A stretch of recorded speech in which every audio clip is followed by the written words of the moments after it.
ওরে আবু মাহজুরা, কেমন দেখা যায় তোমারে, তুমি সামনের চুল কাটো না কেন?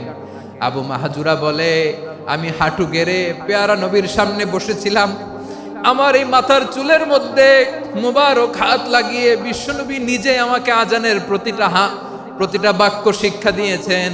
বিশ্বনবীর মোবারক হাত, পবিত্র হাত আমার মাথার চুলের যেই জায়গায় লেগেছে, আমি চাই ওই চুলগুলা নিয়ে আমি আমার কবরের ভিতরে যাব।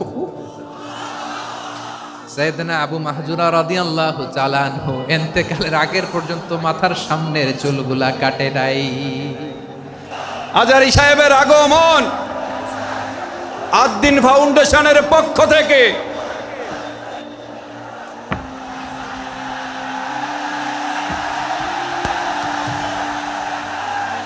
লিল্লাহে তাকবীর, লিল্লাহে তাকবীর। মিজান ভাইয়ের আগমন, শুভেচ্ছা স্বাগতম। মিজান ভাইয়ের আগমন, লিল্লাহে তাকবীর, লিল্লাহে তাকবীর। সম্মানিত হাজিরিন, আপনারা ভালো আছেন সবাই? শীতে কষ্ট হচ্ছে না? মাশাআল্লাহ। 3 দিন ব্যাপী তাফসিরুল কোরআনের প্রোগ্রামের সমাপনী রজনী আজকে। আমি খুব লম্বা সময় নিব না, এটা তোমার বিভাগীয় প্রোগ্রাম, খুলনা বিভাগের প্রোগ্রাম পেয়ে গেছে যশোর। মাশাআল্লাহ, 9টা প্যান্ডেল আছে, এখানে ধাক্কাধাক্কির কোনো মানি হয় না। তোমরা ধাক্কাধাক্কি করবা, এই জন্য প্যান্ডেল করা হয় নাই 9টা। বসো, কোনো কথা নাই। অনেক আলোচনা হয়েছে 3 দিন ব্যাপী।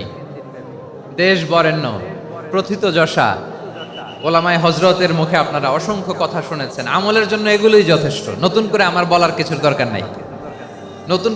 নতুন করে উপস্থাপনের মতো বলার মতো আমার কাছে কিছু নাইও।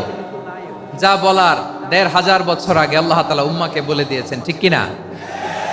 এমন কিতাব দান করেছে যে কিতাবে ভুল নাই, যতই পড়ি ততই শেখা যায়। বিয়ন্ডলেস, বাউন্ডলেস, বটমলেস, কুল কিনারা নাই, কুল কিনারাবিহীন সাগর, পড়েন সুবহানাল্লাহ। আসুন এখানে আসার, বসার, এই প্রোগ্রামে অংশগ্রহণ করার উদ্দেশ্যকে, নিয়তকে আমরা খালেস করে নেই। আজকে আমরা যা শুনবো, শিখবো, আমলের নিয়তে শুনবো, ঠিক কিনা বলেন? শেষ পর্যন্ত নীরবতা বজায় রাখবো। আমি উঠবো, আপনারা উঠবেন। এর আগে ওঠা যাবে না।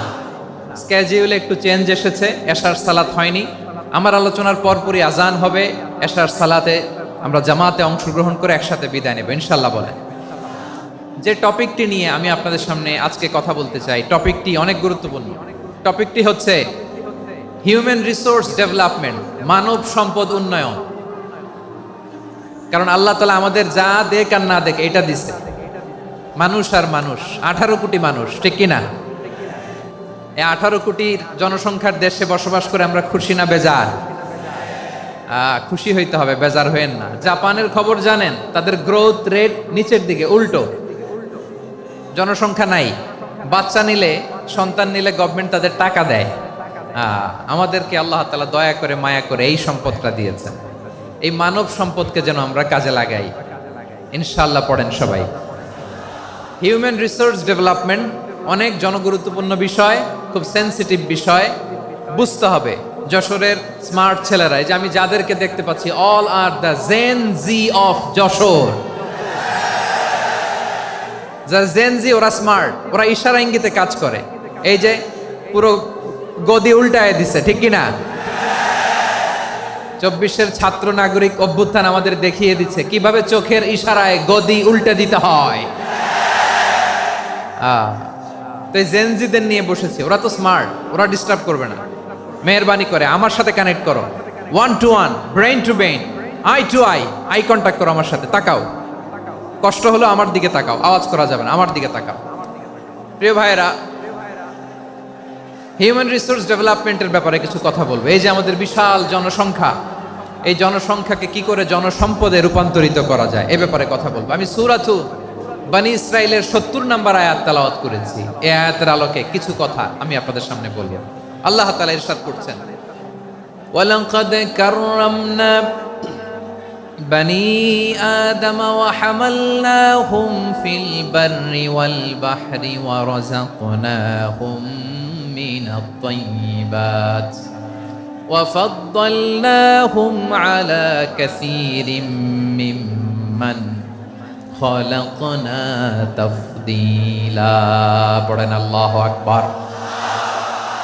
রব্বুল আলামিন বলেন ওয়ালাকাদ কাররামনা বানি আদম, আমি বনি আদমকে সম্মানিত করেছি, বনি আদমকে মর্যাদা দিয়েছি।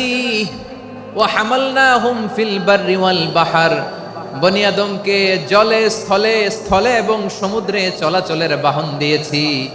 ওয়া রাযাকনাহুম মিনাত তাইয়্যিবাত, তাদেরকে পবিত্র রিজিকের বন্দোবস্ত করেছি।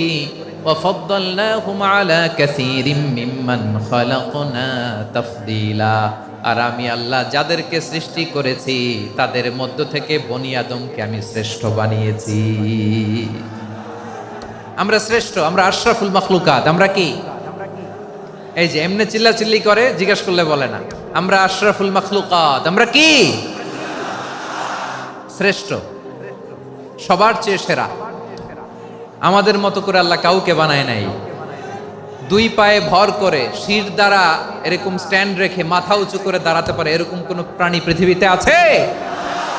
এজন্য আল্লাহ বলেন ওয়ালাকাদ কাররামনা বানি আদম, আমি বনি আদমকে সম্মানিত করেছি, তাদেরকে আমি মর্যাদা দিয়েছি। তাদেরকে আমি যত মর্যাদা দিয়েছি আমার কোন সৃষ্টিকে এত মর্যাদা দেই নাই। পড়েন সুবহানাল্লাহ। I have dignified the status of the sons of Adam, আদমের সব সন্তানের মর্যাদা আমি বাড়িয়েছি। আল্লাহ এখানে বলেননি ওয়ালাকাদ কাররামনাল মুমিনিন, আমি মুমিনের মর্যাদা বাড়িয়েছি, বলেছেন? আল্লাহ এখানে বলেন নাই ওয়ালাকাদ কাররামনাল মুসলিমিন, আমি মুসলিমের মর্যাদা বাড়িয়েছি। আল্লাহ বলেছেন ওয়ালাকাদ কাররামনা বানি আদম, আমি বনি আদমের সম্মান বাড়িয়েছি। হোক সে মুমিন কিংবা কাফের, মুসলিম কিংবা মুশরিক, আস্তিক কিংবা নাস্তিক, আরব কিংবা অনারব, যেই হোক না কেন আদম সন্তান সবগুলার মর্যাদা বাড়ায় দিয়েছে কে? সবার মর্যাদা আল্লাহ বাড়িয়েছে। মানুষ হিসেবে মর্যাদা। বিশ্বনবী সাল্লাল্লাহু আলাইহি ওয়াসাল্লাম ইহুদির লাশ দেখে দাঁড়িয়ে গেলেন। কার লাশ? আমার যশোরের ভাইয়েরা আওয়াজ করে বলুন, কার লাশ? ইহুদির লাশ দেখে দাঁড়ায় গেলেন। সাহাবারা বললেন ইয়া রাসূলুল্লাহ, আপনি দাঁড়ালেন যে, এটা তো ইহুদির লাশ। বিশ্বনবী বললেন আওয়ালাইসাত নাফসান, এটা কি মানুষ নয়? এটা হোক ইহুদি হোক খ্রিস্টান, এটা তো মানুষ। আমি মানুষ দেখে দাঁড়িয়েছি। আই স্যালিউট দ্য হিউম্যানিটি, আমি মানবতাকে সম্মান করেছি। পড়েন সুবহানাল্লাহ। তাহলে এই জমিনে মানুষের মর্যাদা বেশি, হোক আস্তিক হোক নাস্তিক, হোক মুমিন কিংবা কাফের। আদমের সন্তান হলে, মানুষ হলেই তার মর্যাদা বাড়িয়েছে কে? আমার কলিজার টুকরা যশোরের ভাইয়েরা, মানুষের মর্যাদা আল্লাহ এত বাড়িয়েছেন। মানুষ জীবিত থাকলেও যেমনি মর্যাদাবান, মরে গেলেও মর্যাদাবান। সুবহানাল্লাহ পড়েন। মানুষ মরে গেলে এই ডেড বডিটা কি হয়? পচে যায়, গলে যায়, মাটির সাথে মিশে যায়। তাই বলে আপনি ডেড বডির সাথে যাচ্ছে তাই করতে পারবেন না? পারবেন?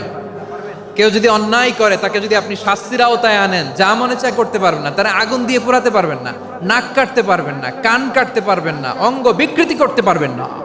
কারণ মানব জাতির মর্যাদা স্বয়ং দিয়েছে কে?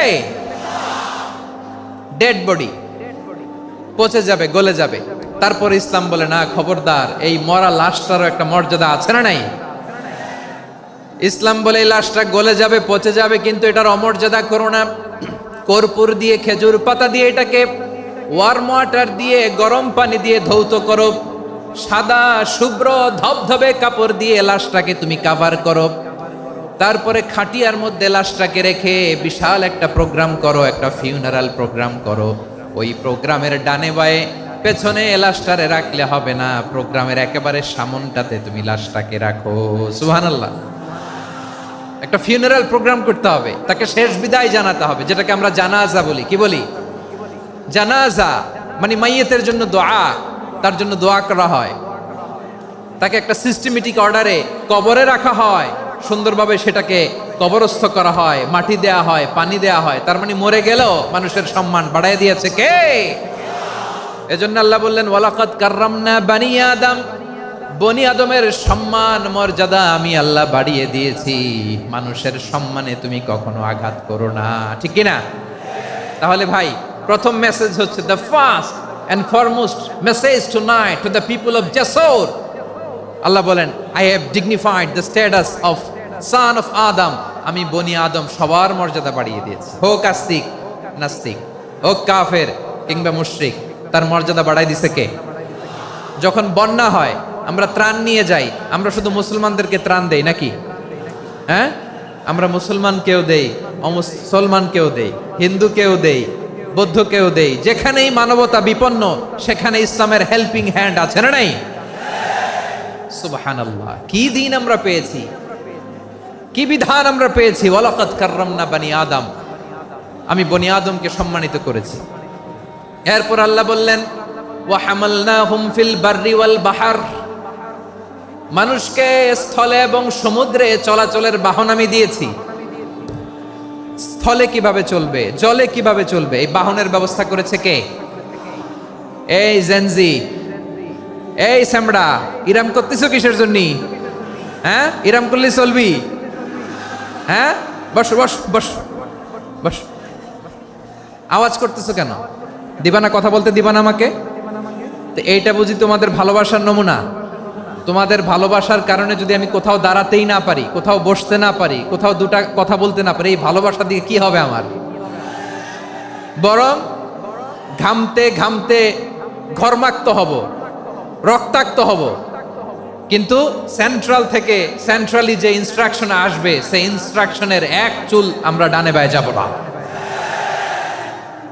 এইটা গণজাগরণের জন্য এইটা দরকার, ইসলামী বিপ্লবের জন্য এইটা দরকার। তো আধা ঘন্টা ধরে যদি তোমাদেরকে থামানোই না যায়, এই লস্কর দিয়ে আমি কি করব? আল্লাহর ওয়াস্তে নো নো নো স্লোগান, চুপচাপ একেবারে আমার দিকে তাকাও।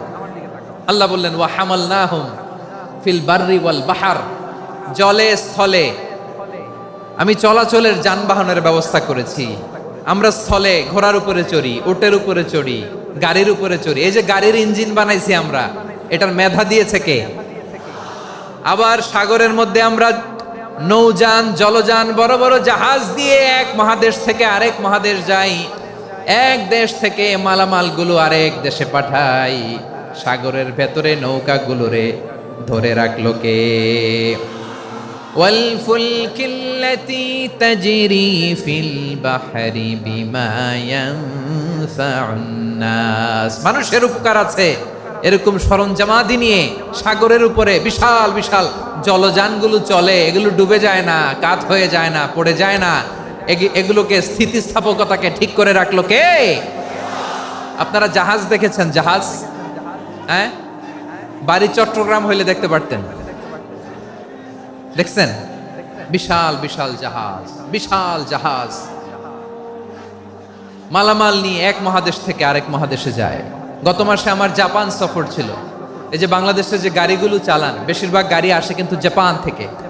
হাজার হাজার গাড়ি একটা জাহাজ বহন করতে পারে, হাজার হাজার গাড়ি। এটাতে সাগরের মধ্যে ভাসাইলো কে? সবাই বলুন, ভাসালো কে?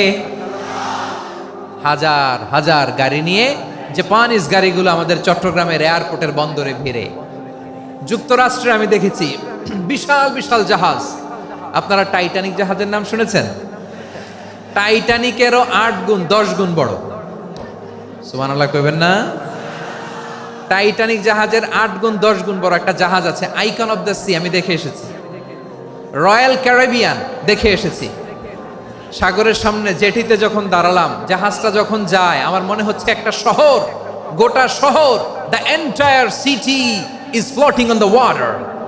পুরো একটা শহর মনে হয় পানির উপর দিয়ে ভেসে যাচ্ছে। পড়েন সুবহানাল্লাহ। এই যে আইকন অফ দ্য সি, এই ক্রুজ, এই জাহাজটা, এটার ভিতরে স্টেডিয়াম আছে। কিসের ভিতরে স্টেডিয়াম? কথা বুঝে নাই বোধহয়। স্টেডিয়াম কিসের ভিতর? সুইমিং পুল আছে, শপিং মল আছে, রেস্টুরেন্ট আছে, ক্লাব আছে, 3000 4000 রুম বিশিষ্ট, কক্ষ বিশিষ্ট হোটেল আছে। এই সবগুলোর নিয়ে এগুলো চলে সাগরের এই দোলার মধ্যে, জলোচ্ছ্বাসের মধ্যে। এই সাগরের ভেতরে এই জাহাজগুলোর ভাষায় রাখছে কে? সূরা আর রহমানে আল্লাহ তাআলা বললেন, ওয়ালাহুল জাওয়ারিল মুনশাআতু ফিল বাহরি কাল আ'লাম ফাবিআইয়ি আলা, সবাই পড়েন ফাবিআইয়ি আলাই রাব্বিকুমা তুকাযযিবান। পাহাড় সম বড় বড় জাহাজগুলো মাল বোঝাই করে সাগরের মধ্যে ভেসে বেড়ায়, এগুলো দিয়ে মালামাল বহন করা যায়। মানুষরা এক দেশ থেকে আরেক দেশে যায়, এই জাহাজগুলোরে সাগরের ভেতরে ভাসায় রাখলো কে?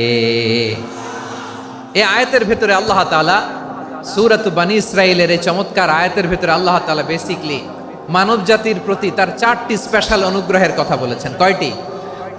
2টা বলে ফেলছি। 1 নাম্বার ওয়ালাকাদ কাররামনা বানি আদম, আমি বনি আদমের সম্মান বাড়াইছি। নাকি মুসলমানদের? নাকি মুসল্লিদের? কার সম্মান বাড়িয়েছি? বনি আদমের।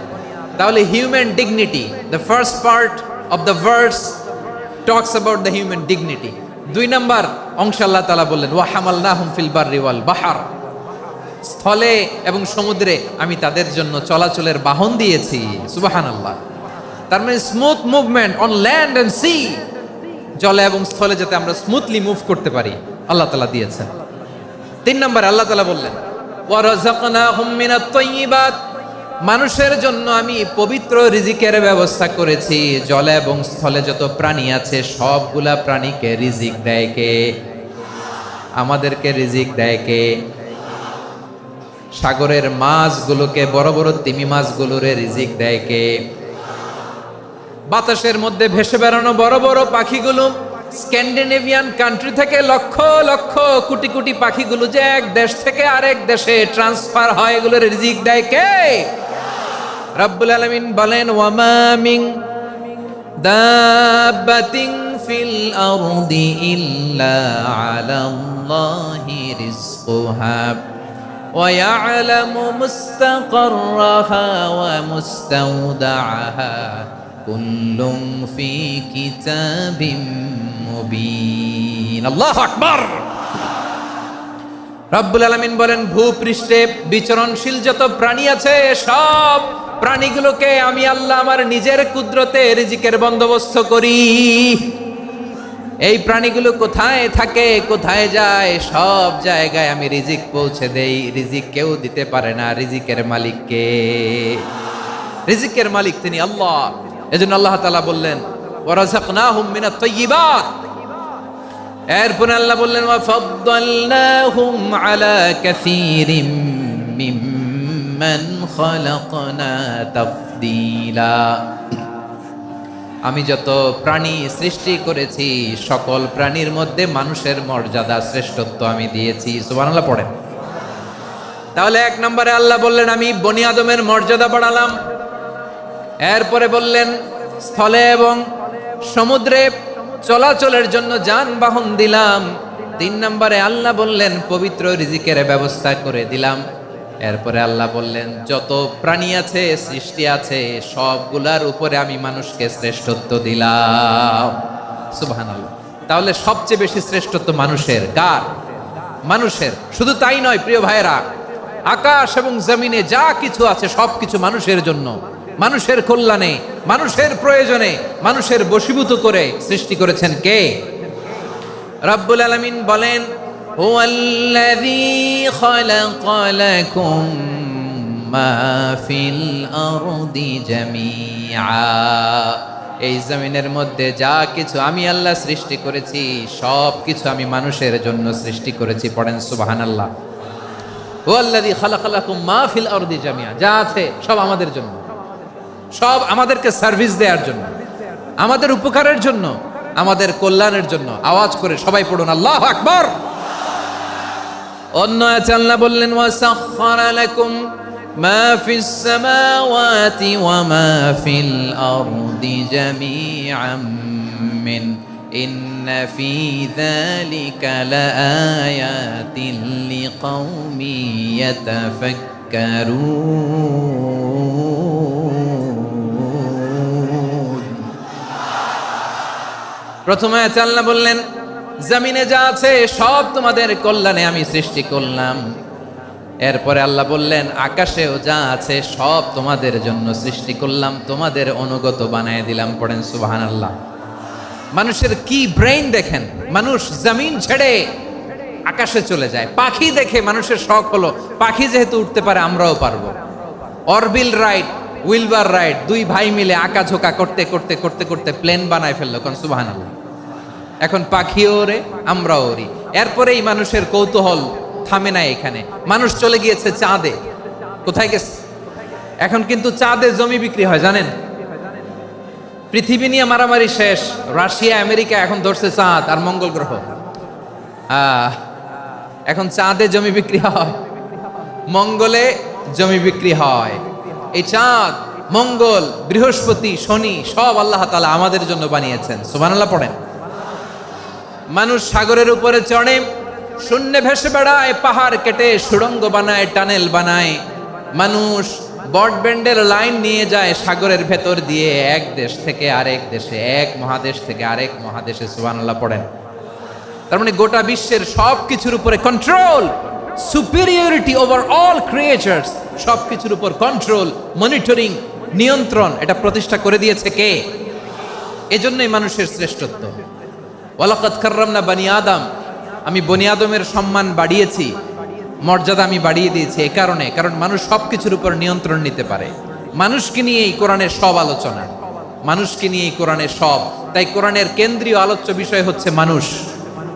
কোরআনের কেন্দ্রীয় আলোচ্য বিষয় কি? যশোরের ভাইয়েরা বুঝে থাকলে সবাই বলবেন, কোরআনের কেন্দ্রীয় আলোচ্য বিষয় কি? এই যে আমি মূল আলোচনায় যাচ্ছি এখন।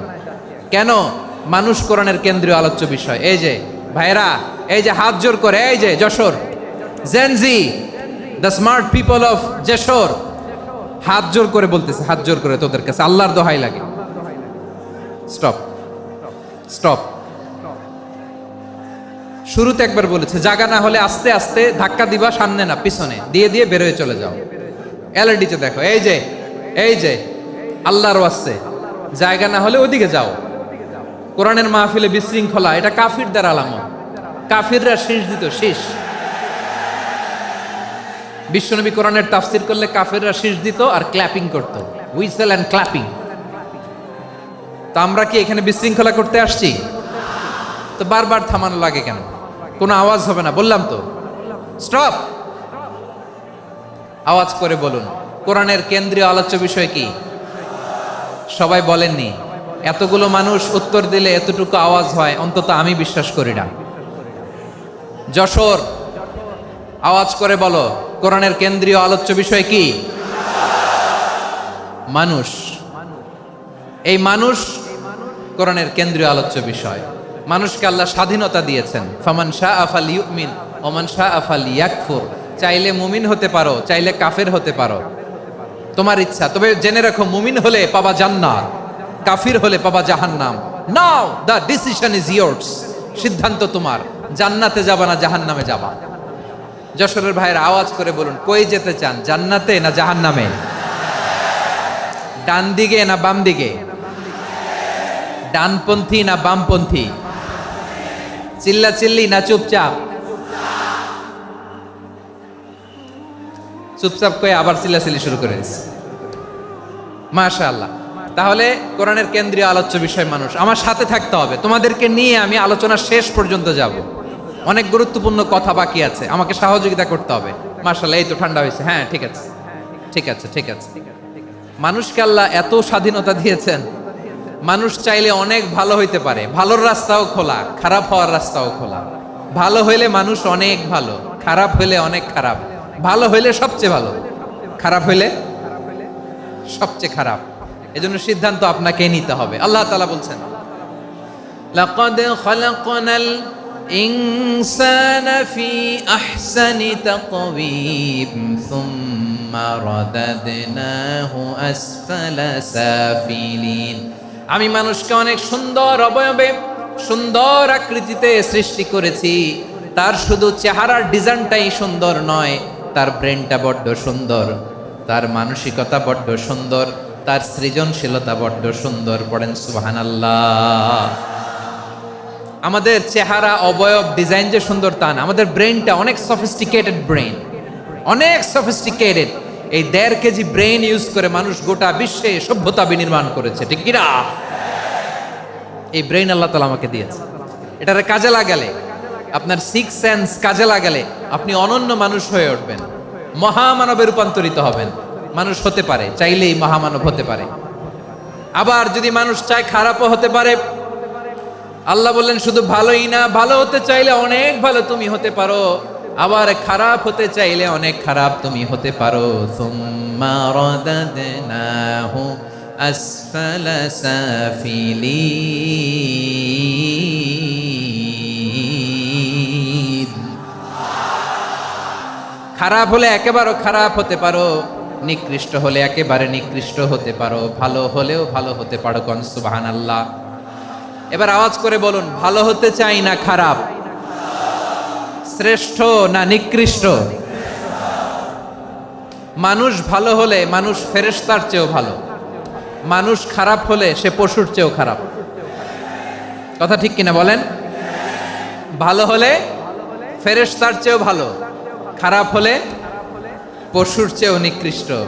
তার মানে শ্রেষ্ঠত্বে মানুষ, শ্রেষ্ঠত্বে ফেরেশতাকে হার মানায়, আর অধপতনে শ্রেষ্ঠত্বে ফেরেশতাকে ছাড়িয়ে যায়, আর অধপতনে পশুকেও হার মানায়। আই রিপিট, আমি আবারও বলছি, মানুষ শ্রেষ্ঠত্বে ফেরেশতাকে ছাড়িয়ে যায়, আর অধপতনে সে পশুকেও হার মানায়। আওয়াজ করে বলতে হবে ঠিক কিনা? এটার প্রমাণ কি? মানুষ শ্রেষ্ঠ হইলে যে ফেরেশতার চেয়েও সেরা, তার প্রমাণ কি? আল্লাহ তাআলা বলছেন, ওয়া ইয কুলনা লিল মালাইকাতি ইসজুদু লি আদম ফাসাজাদু ইল্লা ইবলিস আবা ওয়াস্তাকবারা ওয়া কানা মিনাল কাফিরিন। আল্লাহ বলেন, স্মরণ করো সে সময়ের কথা যখন আমি ফেরেশতাদেরকে বললাম, ও ফেরেশতারা আদমকে সেজদা দাও। সব ফেরেশতারা সম্মান সূচক সেজদা আদমকে দিল, তারা আদমের জন্য সেজদায় লুটিয়ে পড়লো, একজন ছাড়া, তার নাম ইবলিস। আওয়াজ করে বলেন, তার নাম কি? সে অহংকার প্রদর্শন করলো, সে কাফের হয়ে গেল, বাকি সব ফেরেশতারা সেজদা দিল। সুবহানাল্লাহ। আবার আদম আলাইহিস সালামকে আল্লাহ জিজ্ঞেস করলেন, সব বলে দিল উত্তর, কিন্তু ফেরেশতাদেরকে একই প্রশ্ন জিজ্ঞেস করলেন, তারা উত্তর করতে পারে নাই। তার মানে এর মধ্য দিয়ে প্রমাণিত হয়, মানুষ ভালো হলে ফেরেশতার চেয়েও ভালো, ফেরেশতার চেয়েও মানুষের মর্যাদা বাড়িয়ে দিয়েছে কে?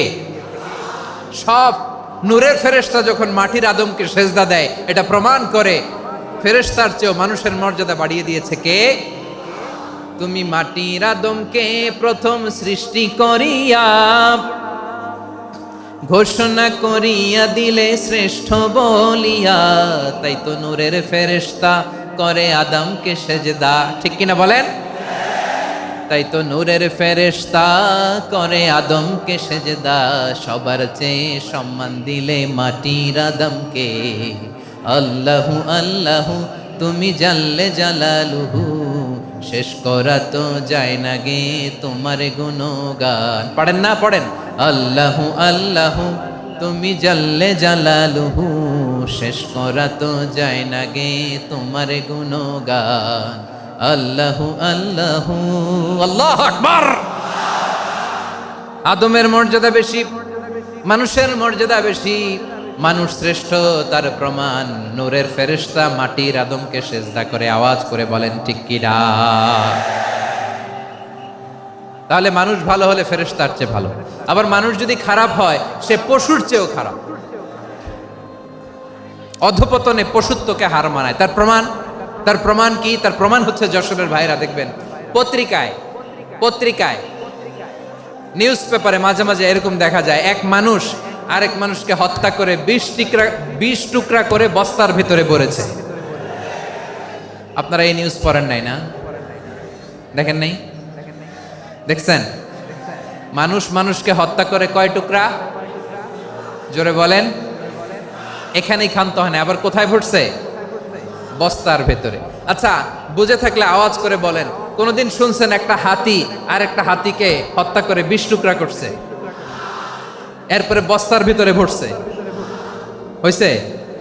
তাহলে দেখেন, মানুষ যদি খারাপ হয় সে পশুকেও হার মানায়। চিল্লায় বলো ঠিক কিনা? এমনও দুশ্চরিত্র মানুষ আছে যার যার নজর থেকে 6 মাসের ছোট্ট মেয়ে থেকে শুরু করে 80 বছরের বৃদ্ধারাও নিরাপদ নয়। পশুকেও হার মানে। মানুষের ঘর জ্বালিয়ে পুড়ে মেসাকার করে দেয়, জনপদের পর জনপদ জ্বালায় দেয়, এরকম আছে না নাই? বোমা মেরে শহরগুলো উড়িয়ে দেয়। এই যে ইসরায়েল গাজার মধ্যে যে অ্যাটাক করেছে, এরা মসজিদ মানে নাই, মসজিদে বম ফেলেছে। এরা খ্রিস্টানদের চার্চ গির্জা মানে নাই, গির্জায় বম ফেলেছে। পৃথিবীর ইতিহাসে never happened in the history of the world that someone bombed on a hospital, on a ICU center. এমন হাসপাতাল যেখানে আইসিইউর রোগীরা আছে, ওই হাসপাতালের উপরও ইসরায়েলি সৈনিকেরা বোমা মেরেছে। জোরে বলেন ঠিক কিনা? এরা মানুষ? আওয়াজ করে বলেন, এরা মানুষ না। প্রিয় ভাইয়েরা, চোখ কান নাক মুখ থাকলেই মানুষ না। যা সামনে দেখেন এগুলো সব মানুষ না, এগুলো জনসংখ্যা। এগুলো কি? সবাই বলুন, এগুলো কি? বাড়ছে জনসংখ্যা, কমছে মানুষ। বাড়ছে জনসংখ্যা, কমছে। এই দুনিয়া এখন তো আর সেই দুনিয়া নাই, মানুষ নামের মানুষ আছে, দুনিয়া বোঝাই, সেই মানুষের ভিড়ে আমার আসল মানুষ নাই। ঠিক কিনা? আসল মানুষের বড্ড অভাব, আসল মানুষের বড্ড অভাব। আমার ভাইয়েরা, মানুষ খারাপ হলে পশুকেও হার মানায়।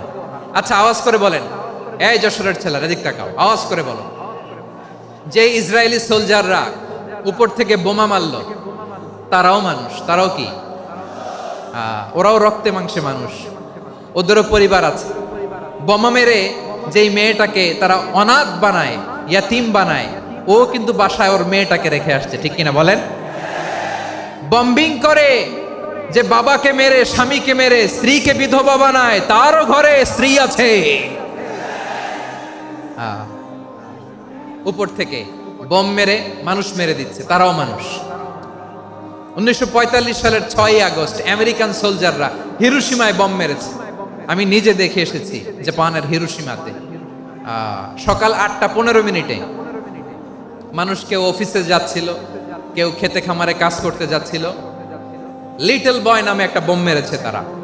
এই বোমের আঘাতে, পারমাণবিক এই বোমার রেডিয়েশনে আঘাতে বোম ব্লাস্ট হওয়ার পরে মুহূর্তের মধ্যে 1,40,000 নাই।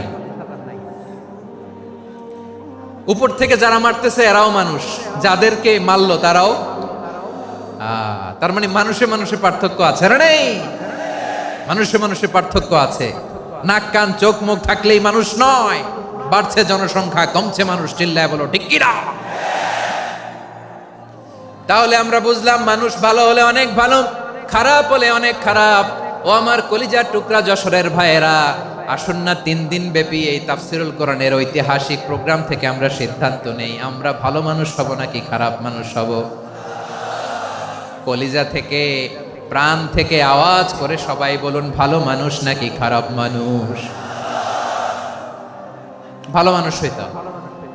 ভালো মানুষ যারা জগৎটাকে এনলাইটেন করবে, যারা এনলাইটেন করবে, যারা সত্যের বীর সেনানী হয়ে দাঁড়াবে, যারা সত্যের পক্ষে কথা বলবে, যারা জালিমের মসনদকে ভেঙে খান খান করে দেবে। এরকম হওয়ার দরকার আছে না নাই? এরকম ভালো মানুষ আমরা হতে চাই কি চাই না? মানুষকে যত্ন নিলে মানুষ যে কত ভালো হয় আপনি কল্পনাও করতে পারবেন না।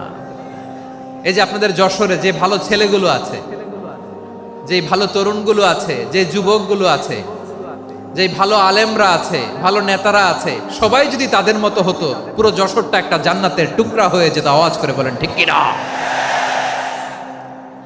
মানুষকে নার্চারিং করলে, মানুষকে পলিশ করলে, মানুষকে গ্রুমিং করলে, মানুষকে সঠিক তারবিয়া দিলে মানুষ অনন্য হয়ে ওঠে। প্রতিটি মানুষ অনন্য। আমি অনন্য, আপনি অনন্য, আমরা সবাই অনন্য। সুবহানাল্লাহ বলেন। মানুষকে আল্লাহ তাআলা দিয়েছেন অসীম ক্ষমতা, অসীম ক্ষমতা। সুবহানাল্লাহ। একটা মানুষ পারে না এমন কিছু নাই।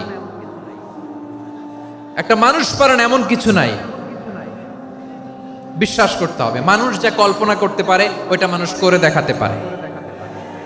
যশোরের ভাইয়ের আই রিপিট, আমি আবারও বলছি, এই চিল্লাচিল্লি করলে আমার এই গুরুত্বপূর্ণ কথা তোমরা মিস করবা। আমরা যখন আমার পিতার পৃষ্ঠদেশে ছিলাম, পিতার পৃষ্ঠদেশ থেকে শুক্রাণু যখন মায়ের গর্ভদেশে যেয়ে পড়ে, কতটা শুক্রাণু ভ্রমণ শুরু করে জানো? 20 কোটি শুক্রাণু। একবার সিমেন আউট হলে সেখানে 20 কোটি শুক্রাণু থাকে, ভ্রমণ শুরু করে। ওই 20 কোটি শুক্রাণুর মধ্যে থেকে তুমি আমি আজকে এক বিকশিত শুক্রাণু মানব রূপে পৃথিবীতে এসেছি। সুবহানাল্লাহ। ওই 20 কোটি শুক্রাণুর প্রতিযোগিতায় সবাইরে পেছনে ফেলে সেদিন আমি সফল হয়েছিলাম, সেদিন আমি বিজয়ী হয়েছিলাম। সেদিন আমি এত ছোট ছিলাম, মাইক্রোস্কোপ দিয়েও আমার অস্তিত্ব টের পাওয়া যায় না। আমি এত তুচ্ছ ছিলাম, নগণ্য ছিলাম, আমার কান ছিল না, আমার চোখ ছিল না, আমার হাত ছিল না, আমার জন্য রিকমেন্ডেশন করার মতো মামু ছিল না, খালা ছিল না, কেউ ছিল না। তারপরেও ওই প্রতিযোগিতায়, ওই কম্পিটিশনে যখন আমারে কেউ হারাতে পারে নাই, আল্লাহর জমিনেও আমারে কেউ হারাতে পারে না। হারার জন্য তোমার জন্মই হয় নাই, তুমি আসছই জিতার জন্য। সুবহানাল্লাহ। বিশ্বনবী বলেন, আন্নাসু মাআদিন কামাআদিনি যাহাবি ওয়াল ফিদ্দা খিয়ারুহুম ফিল জাহিলিয়াতি খিয়ারুহুম ফিল ইসলাম। Peoples are like mines of gold and silver. সোনার খনি, রূপার খনি, এর চেয়েও বড় খনি হচ্ছে এই মানব সম্পদের খনি। আওয়াজ করে বলেন আল্লাহু আকবার। আল্লাহ তাআলা এই সম্পদ আমাদেরকে দিয়েছে। বিশ্বনবী বলেন, মানুষ হচ্ছে খনির মতো।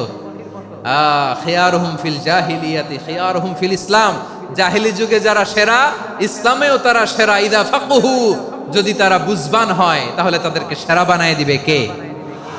তাহলে মানুষের চেয়ে সেরা কেউ হতে পারে? মানুষের চেয়ে অনন্য কেউ হতে পারে? মানুষকে কেউ হারাতে পারে? আওয়াজ করে বলো, তোমাকে কেউ হারাতে পারবে? এই সাহস জাগছে আজকের আলোচনা থেকে।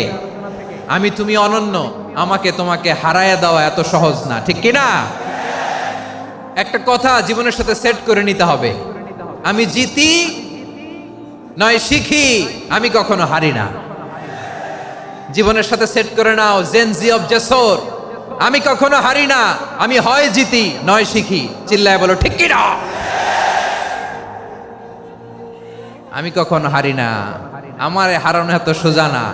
কি সাহস জাগছে? বুকে সাহস জাগছে? তাকবীর পড়ো, লিল্লাহে তাকবীর। তাহলে বিশ্বনবী বললেন, নাসু মাআদিন, মানুষ হচ্ছে খনি। এই ধাক্কা ধাক্কি আমি জানি এগুলো ভালোবাসার ধাক্কা ধাক্কি, এজন্য আমি সহ্য করে নেই। এগুলো যে ভালোবাসার ধাক্কা ধাক্কি এটা আমরা বুঝি। পৃথিবীর কোনো আইন, সিকিউরিটি প্রটোকল দিয়ে এটারে মানানো যাবে না, কারণ এটা তো ভালোবাসা, লাভ। লাভ কোনো আইন কানুন দিয়ে বাধা যায় না, মানানো যায় না, ঠিক কিনা বলো?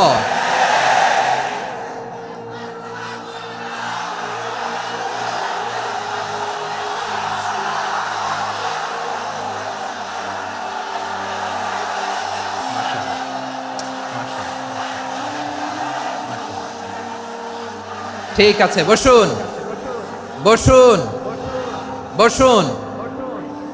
আল নাসু মাআদিন, মানুষ হচ্ছে খনি। এই খনির যত্ন নিতে হবে। আমার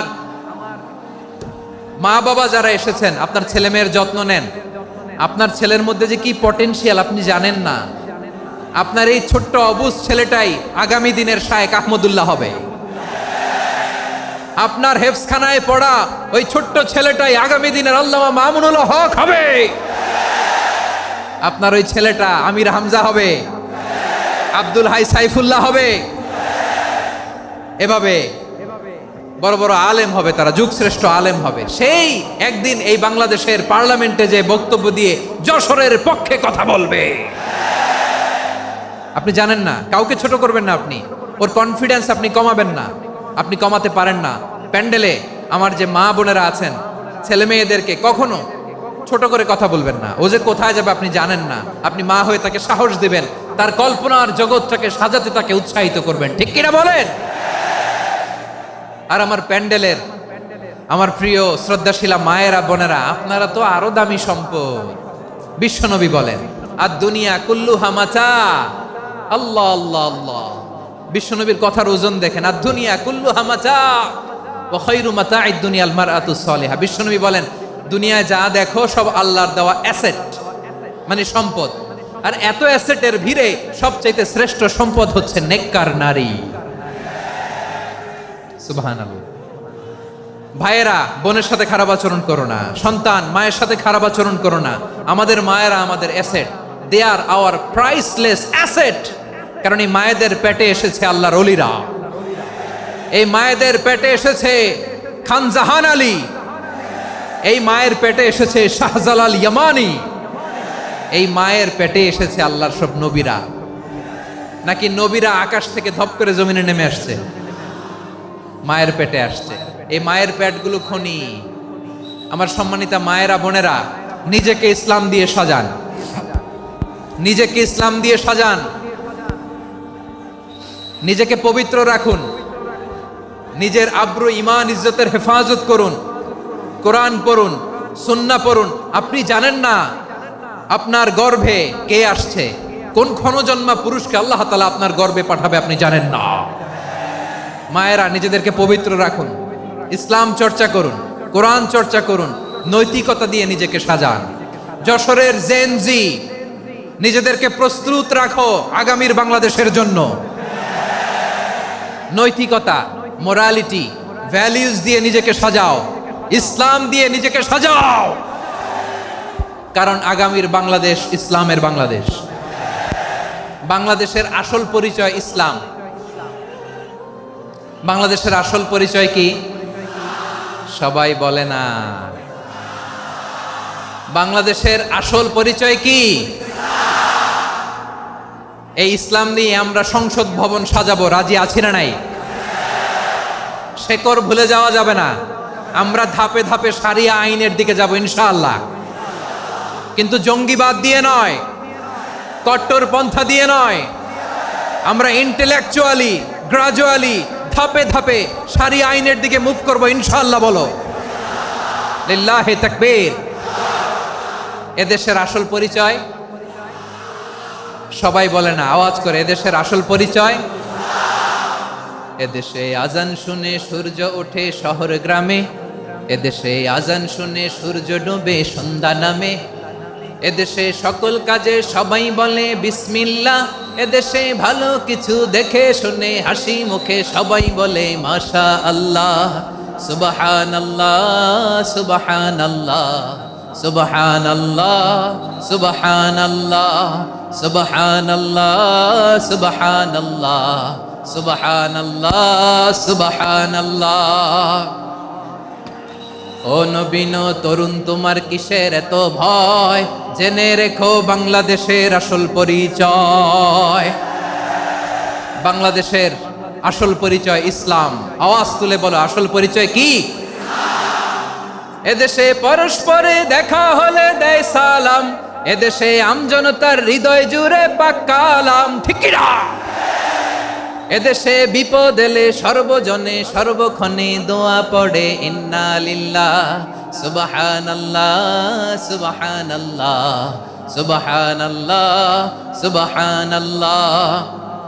এদেশে আজান শুনে সূর্য ওঠে শহর গ্রামে, এদেশে আজান শুনে সূর্য ডুবে সন্ধ্যা নামে, এদেশে সকল কাজে সবাই বলে বিসমিল্লাহ, এদেশে ভালো কিছু দেখে শুনে হাসি মুখে সবাই বলে মাশা আল্লাহ। সুবহানাল্লাহ, আওয়াজ করে সুবহানাল্লাহ, সুবহানাল্লাহ, সুবহানাল্লাহ, সুবহানাল্লাহ। সবাই একসাথে সুবহানাল্লাহ, সুবহানাল্লাহ, সুবহানাল্লাহ, সুবহানাল্লাহ। এদেশের আসল পরিচয় কি?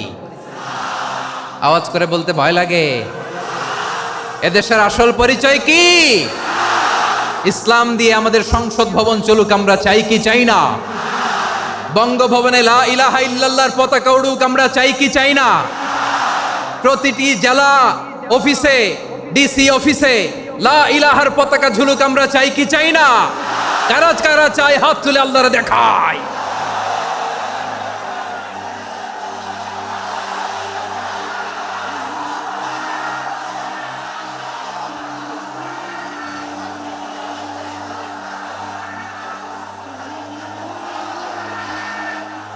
মাশাআল্লাহ, মাশাআল্লাহ, মাশাআল্লাহ, মাশাআল্লাহ।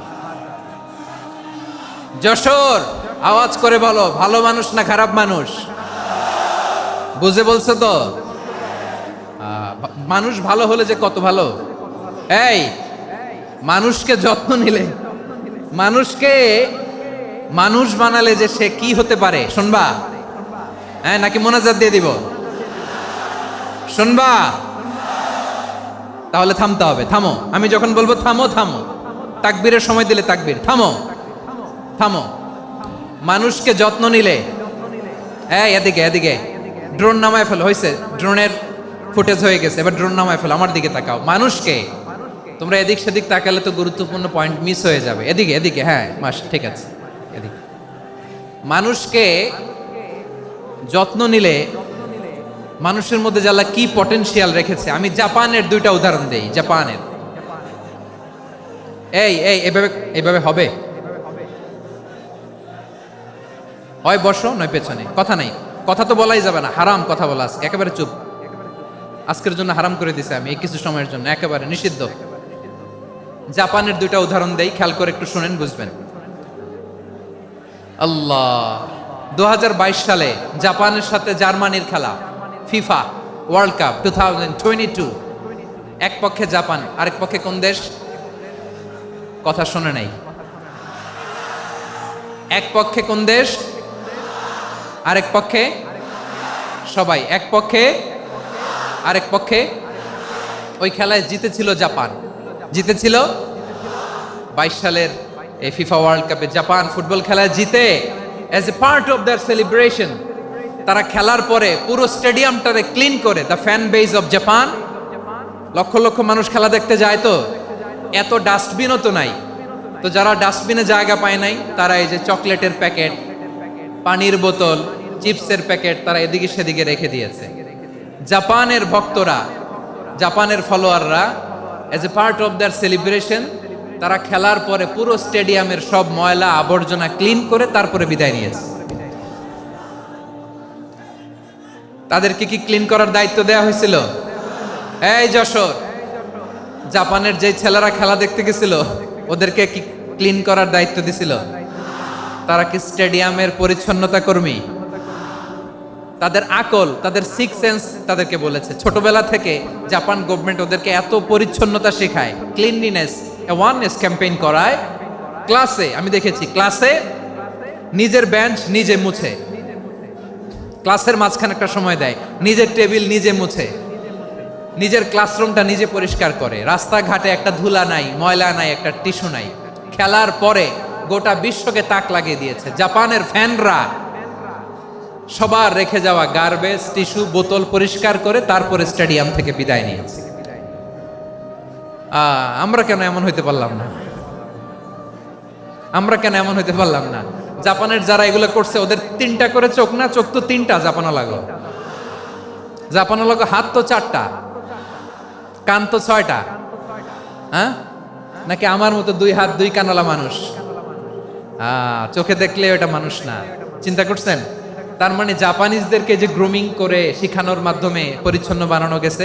ওরা যেমনি মানুষ, আমরাও মানুষ। আমাদের সন্তানদেরকে শেখালে তারাও পারবে, পারবে কিনা?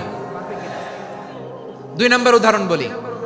চট্টগ্রাম ফেনীতে যারা গিয়েছেন, মেঘনা গোমতী ব্রিজ প্রকল্প নাম শুনছেন? মেঘনা একটা ব্রিজ পার হওয়া লাগে। এই মেঘনা গোমতী, এখানে 3টা ব্রিজ, কাঁচপুর সহ এই 3টা ব্রিজের নির্মাণ কাজ, রেনোভেশনের কাজ দেয়া হয়েছিল জাপানের একটা কোম্পানিকে। কাকে? জাপানের কোম্পানি। নির্মাণ শেষে 738 কোটি টাকা বেঁচে গেছিল, এটা গভর্নমেন্টের হাতে দিয়ে তারা বিদায় নিয়েছে। কত টাকা? 738 কোটি টাকা। যত প্রাক্কলিত ব্যয় নির্ধারণ করা হয়েছে সব টাকা সরকার, তৎকালীন সরকার 2019-এর সরকার, কারা ছিল তো জানেন? এই 2019-এর সরকার তাদেরকে দিয়েছে। তারা রিনোভেশন নির্মাণ শেষে 738 কোটি টাকা অতিরিক্ত বেঁচে গেছিল, এটা আবার গভর্নমেন্টের হাতে বুঝাই দিয়ে তারা বিদায় নিচ্ছে। আমরা কেন এমন হইতে পারলাম না? জাপানের ওরাও মানুষ, আমরাও মানুষ। তার মানে মানুষে মানুষে পার্থক্য আছে না নাই? আচ্ছা, জাপানের 2টা উদাহরণ দিলাম, এবার আমার দেশের 2টা উদাহরণ দিব না? বাংলাদেশের দুটা উদাহরণ দেয়। 1 নম্বর উদাহরণ, গত সপ্তাহে আপনারা জানেন কক্সবাজার আমার একটা প্রোগ্রাম ছিল, তো হেলিকপ্টারে গিয়েছিলাম।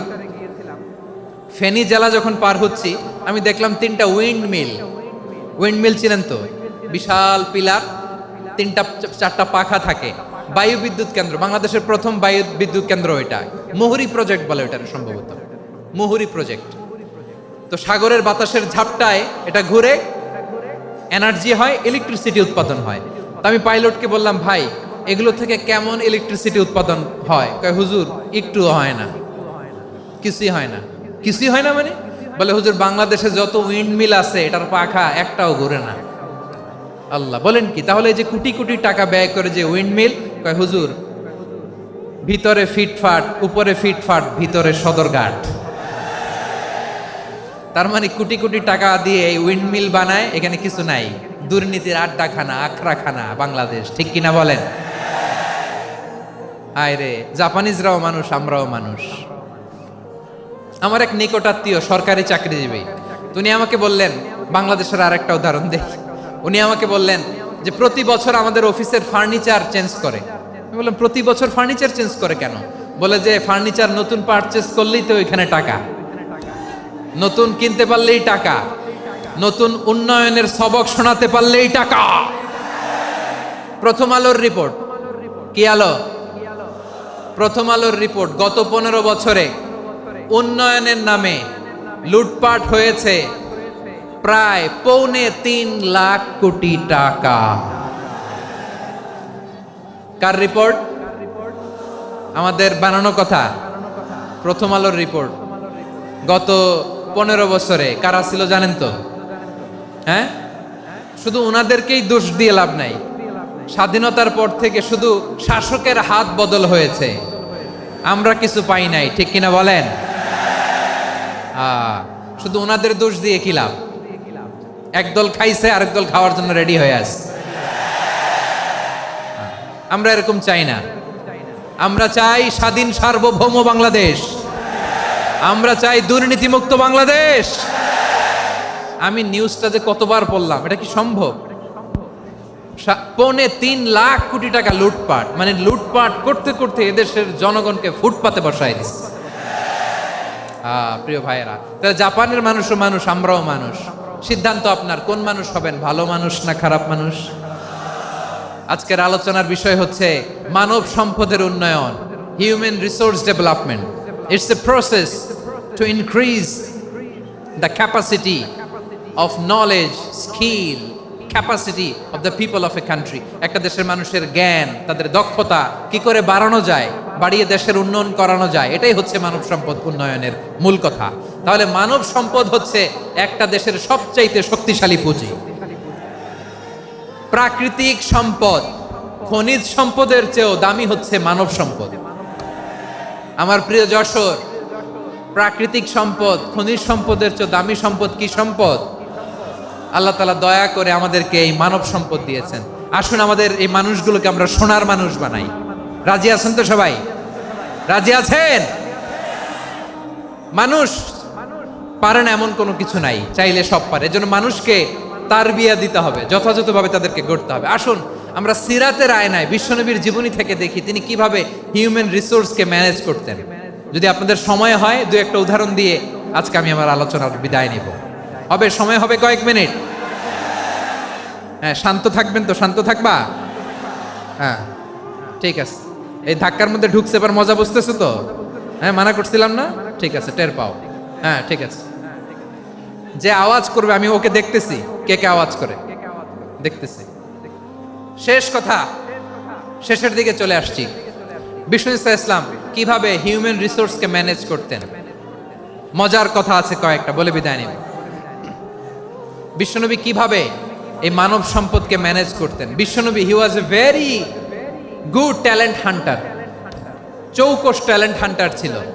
কার মধ্যে কি ট্যালেন্ট আছে দেখলেই বুঝে ফেলতেন। সুবহানাল্লাহ পড়বেন না? কি নবী আমরা পেয়েছি! He was a very good talent hunter. আমার নবী তিনি চৌকস ট্যালেন্ট হান্টার ছিলেন। কার মধ্যে কি প্রতিভা বের করতেন, ওই প্রতিভাকে ইসলামের কল্যাণে কাজে লাগাতেন। সুবহানাল্লাহ বলেন। যাকে যেই জায়গায় সেট করলে ভালো হবে তাকে ওই জায়গায় সেট করতেন। কয়েকজন সাহাবীর জীবনী শোনাই।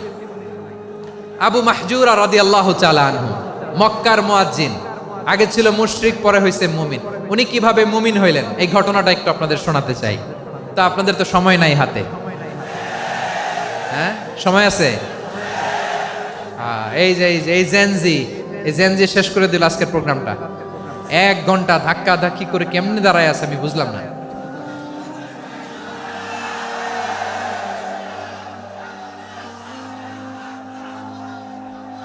না না তাকবিন না, চুপ করতে হবে। What I need you stop, just shut up, চুপ। হ্যাঁ ঠিক আছে, এভাবে। আবু মাহজুরা রাদিয়াল্লাহু তাআলা আনহু কিভাবে মুসলিম হলেন আওয়াজ করে শুনেন। হুনাইনের যুদ্ধ 8ম হিজরি, বিষ্ণু ঈসা ইসলাম হুনাইনের যুদ্ধ শেষে ফিরতেছেন। পথিমধ্যে বেলাল রাদিয়াল্লাহু তাআলা আনহু, এই যে আবার কথা, আই রে আল্লাহ রে, এখানে ধাক্কা ধাক্কি কেন? চলে যাও, পেছনে যাও, পেছনে যাও। কি আজীব তামাশা, যেখানে যায় এখানে ধাক্কা ধাক্কি, মারামারি, গায়ের উপরে কাঁধের উপরে শাউটিং।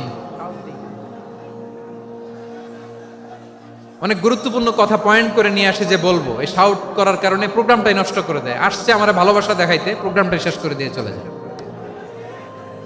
স্টপ, আবার কথা বল, স্টপ।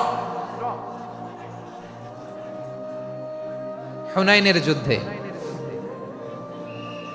8ম হিজরি, কত হিজরি সবাই বলেন না একটু, কত হিজরি? 8ম হিজরিতে হুনাইনের যুদ্ধে রাসূল সাল্লাল্লাহু আলাইহি ওয়াসাল্লাম ফিরে আসতেছেন মদিনায়। পথিমধ্যে বেলাল রাদিয়াল্লাহু তাআলা আনহু আজান দিচ্ছেন। কি দিচ্ছেন? তো পাশে ছিল মুশরিকদের একটা পল্লী, কিছু মুশরিক তরুণ, কিছু অমুসলিম কিশোর, তারা আজানকে ব্যঙ্গ করতেছে। আমাদের বাংলায় মুখ ভেঙ্গানো বলে আর কি। বেলাল রাদিয়াল্লাহু তাআলা আনহু আজান দিচ্ছেন, ওই বাচ্চাগুলো মুশরিক, তো ওরা আজানকে ব্যঙ্গ করতেছে, বিকৃতি করে ওরাও আজান দিচ্ছে। উদ্দেশ্য হচ্ছে আজানকে নিয়ে ঠাট্টা করা। উদ্দেশ্য কি? ঠাট্টা করা। ব্যাপারটা মনে কষ্ট পাওয়ার মতো ব্যাপার না? কিন্তু বিশ্বনবী ওইখানে দেখেন কি খুঁজলেন। বিশ্বনবী খেয়াল করলেন অমুসলিম কিশোরদের মধ্য থেকে একটা কিশোরের গলাটা বড় দরাজ গলা, কণ্ঠটা বড় সুন্দর। খেয়াল করে দেখলেন যে কিছু কিশোর বেলালের আজানকে ব্যঙ্গ করে, বিকৃতি করে, কিন্তু একজনের কণ্ঠ দেখতে পাচ্ছেন না এত দূরে, কিন্তু কণ্ঠটা বড় সুন্দর, দরাজ গলা। বিশ্বনবী সাহাবীদেরকে বললেন, ধরো এগুলারে, ধরো। সবগুলারে ধরে বিশ্বনবীর সামনে আনা হলো। ওরা হাঁটু গেড়ে বসলো। বিশ্বনবী বললেন, তোমাদের মধ্যে কে যেন ব্যঙ্গ করে আজান দিচ্ছিল, তার গলাটা বড় উঁচু, গলার বেসটা বড় মজবুত, মেলোডিয়াস, সুমধুর কণ্ঠ, কে? আবু মাহজুরা বলে, আমার বন্ধুরা সবাই আমার দিকে আঙ্গুল দেখায়, আমি পড়ে গেছি বিপদে। রাসূল সাল্লাল্লাহু আলাইহি ওয়াসাল্লাম বাকি অমুসলিম তরুণদেরকে ছেড়ে দিলেন, বললেন তোমরা যাও। এবার আবু মাহজুরারে পাইছে। আবু মাহজুরার চুলের মধ্যে হাত দিলেন বিশ্বনবী, মাথায় হাত দিয়ে বললেন, এবার আজান দাও দেখি। আবু মাহজুরা বলে, আমি তো আজান দিতে জানি না, কারণ আমি তো বেলালেরটা শুইনা দিছি, আমার তো মুখস্থ নাই, আমি তো আজান দিতে জানি না। বিশ্বনবী বললেন, জানো না? তাহলে আসো, আমি তোমারে শিখাই দেই। সুবহানাল্লাহ পড়েন। আবু মাহজুরা হাঁটু গেড়ে বসে, বিশ্বনবীর মোবারক হাত আবু মাহজুরার চুলের মধ্যে। বিশ্বনবী আজানের মুআল্লিম আবু মাহজুরাকে বলতেছে, ঠিক আছে তোমারে শিখাই দিচ্ছি, আমি যা যা বলবো আমার সাথে সাথে বলো, পারবা? আবু মাহজুরা বলে, পারবো। বিশ্বনবী আজান দিচ্ছেন, মাথায় হাত দিয়ে, আল্লাহু আকবার, আল্লাহু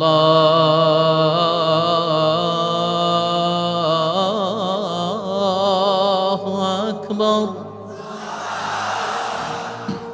আবু মাহজুরা এই বাক্যটা পড়লেন। বিশ্বনবী দ্বিতীয় বাক্য পড়তে আরম্ভ করলেন, আল্লাহু আকবার,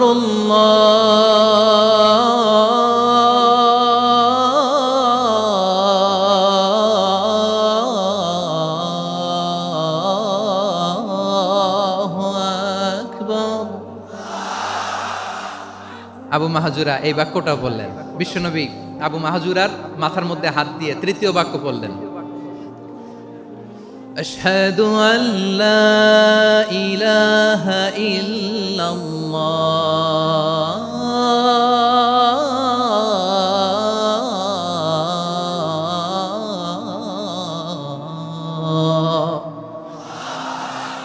আবু মাহাজুরা তৃতীয় বাক্য পড়লেন। বিশ্বনবী একটা বাক্য পরে আবু মাহাজুরা পড়ে, বিশ্বনবী পরে আবু মাহাজুরা পড়ে। আবু মাহাজুরা কিন্তু অমুসলিম, মুশরিক। আবু মাহাজুরা বলে, এক একটা বাক্য পড়ি আমার কলিজাটা গলে ঠান্ডা হয়ে যায়। এতদিন মোহাম্মদকে গালি দিতাম, এখন মোহাম্মদ আমার মাথায় যখন হাত রাখছে আমার সারা শরীর ঠান্ডা হয়ে গেছে। বিশ্বনবী আজান শেখাচ্ছেন, একটা একটা বাক্য পড়ে আবু মাহাজুরাও পড়ে, বিশ্বনবী পড়ে আবু মাহাজুরাও পড়ে। পুরো বাক্যগুলো যখন শেষ, আজান শেষ, আবু মাহাজুরাও যখন পুরো আজান পড়লেন, আবু মাহাজুরা বললেন, এতদিন মোহাম্মদের চেহারা দেখলে আমার ঘৃণা লাগতো, আজ থেকে মোহাম্মদের চেহারার চেয়ে প্রিয় চেহারা আমার কাছে নাই। আবু মাহাজুরা বললেন, ও মুহাম্মদ, আজানের বাক্য তো আপনি আমারে শেখালেন, এখানেই শেষ করবেন না, আপনি আমারে পড়ায় দেন লা ইলাহা ইল্লাল্লাহু মুহাম্মাদুর রাসূলুল্লাহ সাল্লাল্লাহু আলাইহি ওয়াসাল্লাম। বিশ্বনবীর সাথে দাঁড়িয়ে উনি শাহাদা পড়ে মুসলমান হয়ে গেলেন। এবার আবু মাহাজুরা বলে, ইয়া রাসূলুল্লাহ, ইয়া হাবিবাল্লাহ, আমি মুমিন হয়েছি, মুসলমান হয়েছি,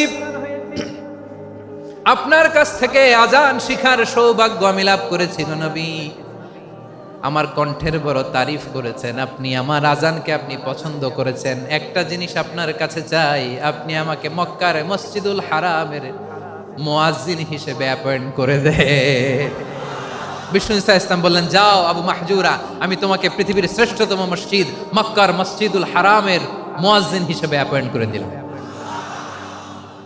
দেখছেন কিভাবে ট্যালেন্ট হান্টিং করতে হয়, কিভাবে হিউম্যান রিসোর্স মানব সম্পদকে ব্যবহার করতে হয়। আসছিল আজানকে ভেঙাইতে, আসছিল কেন? আজানকে ব্যঙ্গ করার জন্য, বিকৃত করার জন্য। আজানকে বিকৃত করতে যে ইসলামের সবচেয়ে শ্রেষ্ঠ মসজিদের মুয়াজ্জিন হয়ে গেল। পড়েন সুবহানাল্লাহ। হযরত আবু মাহজুরা রাদিয়াল্লাহু তাআলা আনহু ওনার এই সুললিত কণ্ঠ ব্যবহার করে মসজিদুল হারামে এত সুন্দর করে আল্লাহু আকবার বলে আজান দিতেন। মানুষগুলোর, মুসল্লিগুলোর, মক্কাবাসীর হৃদয়কে তিনি বিগলিত করে দিতেন, মানুষের হৃদয়কে ঠান্ডা হয়ে যেত। শুধু এখানেই শেষ না আমার যশোরের ভাইয়েরা। বিশ্বনবী যখন সাইয়েদনা আবু মাহজুরা রাদিয়াল্লাহু তাআলা আনহুকে আজান শিখাচ্ছিলেন, বলেন তো বিশ্বনবীর হাতটা কোথায় ছিল? আবু মাহজুরার মাথার সামনে, এই চুলের উপরে ছিল।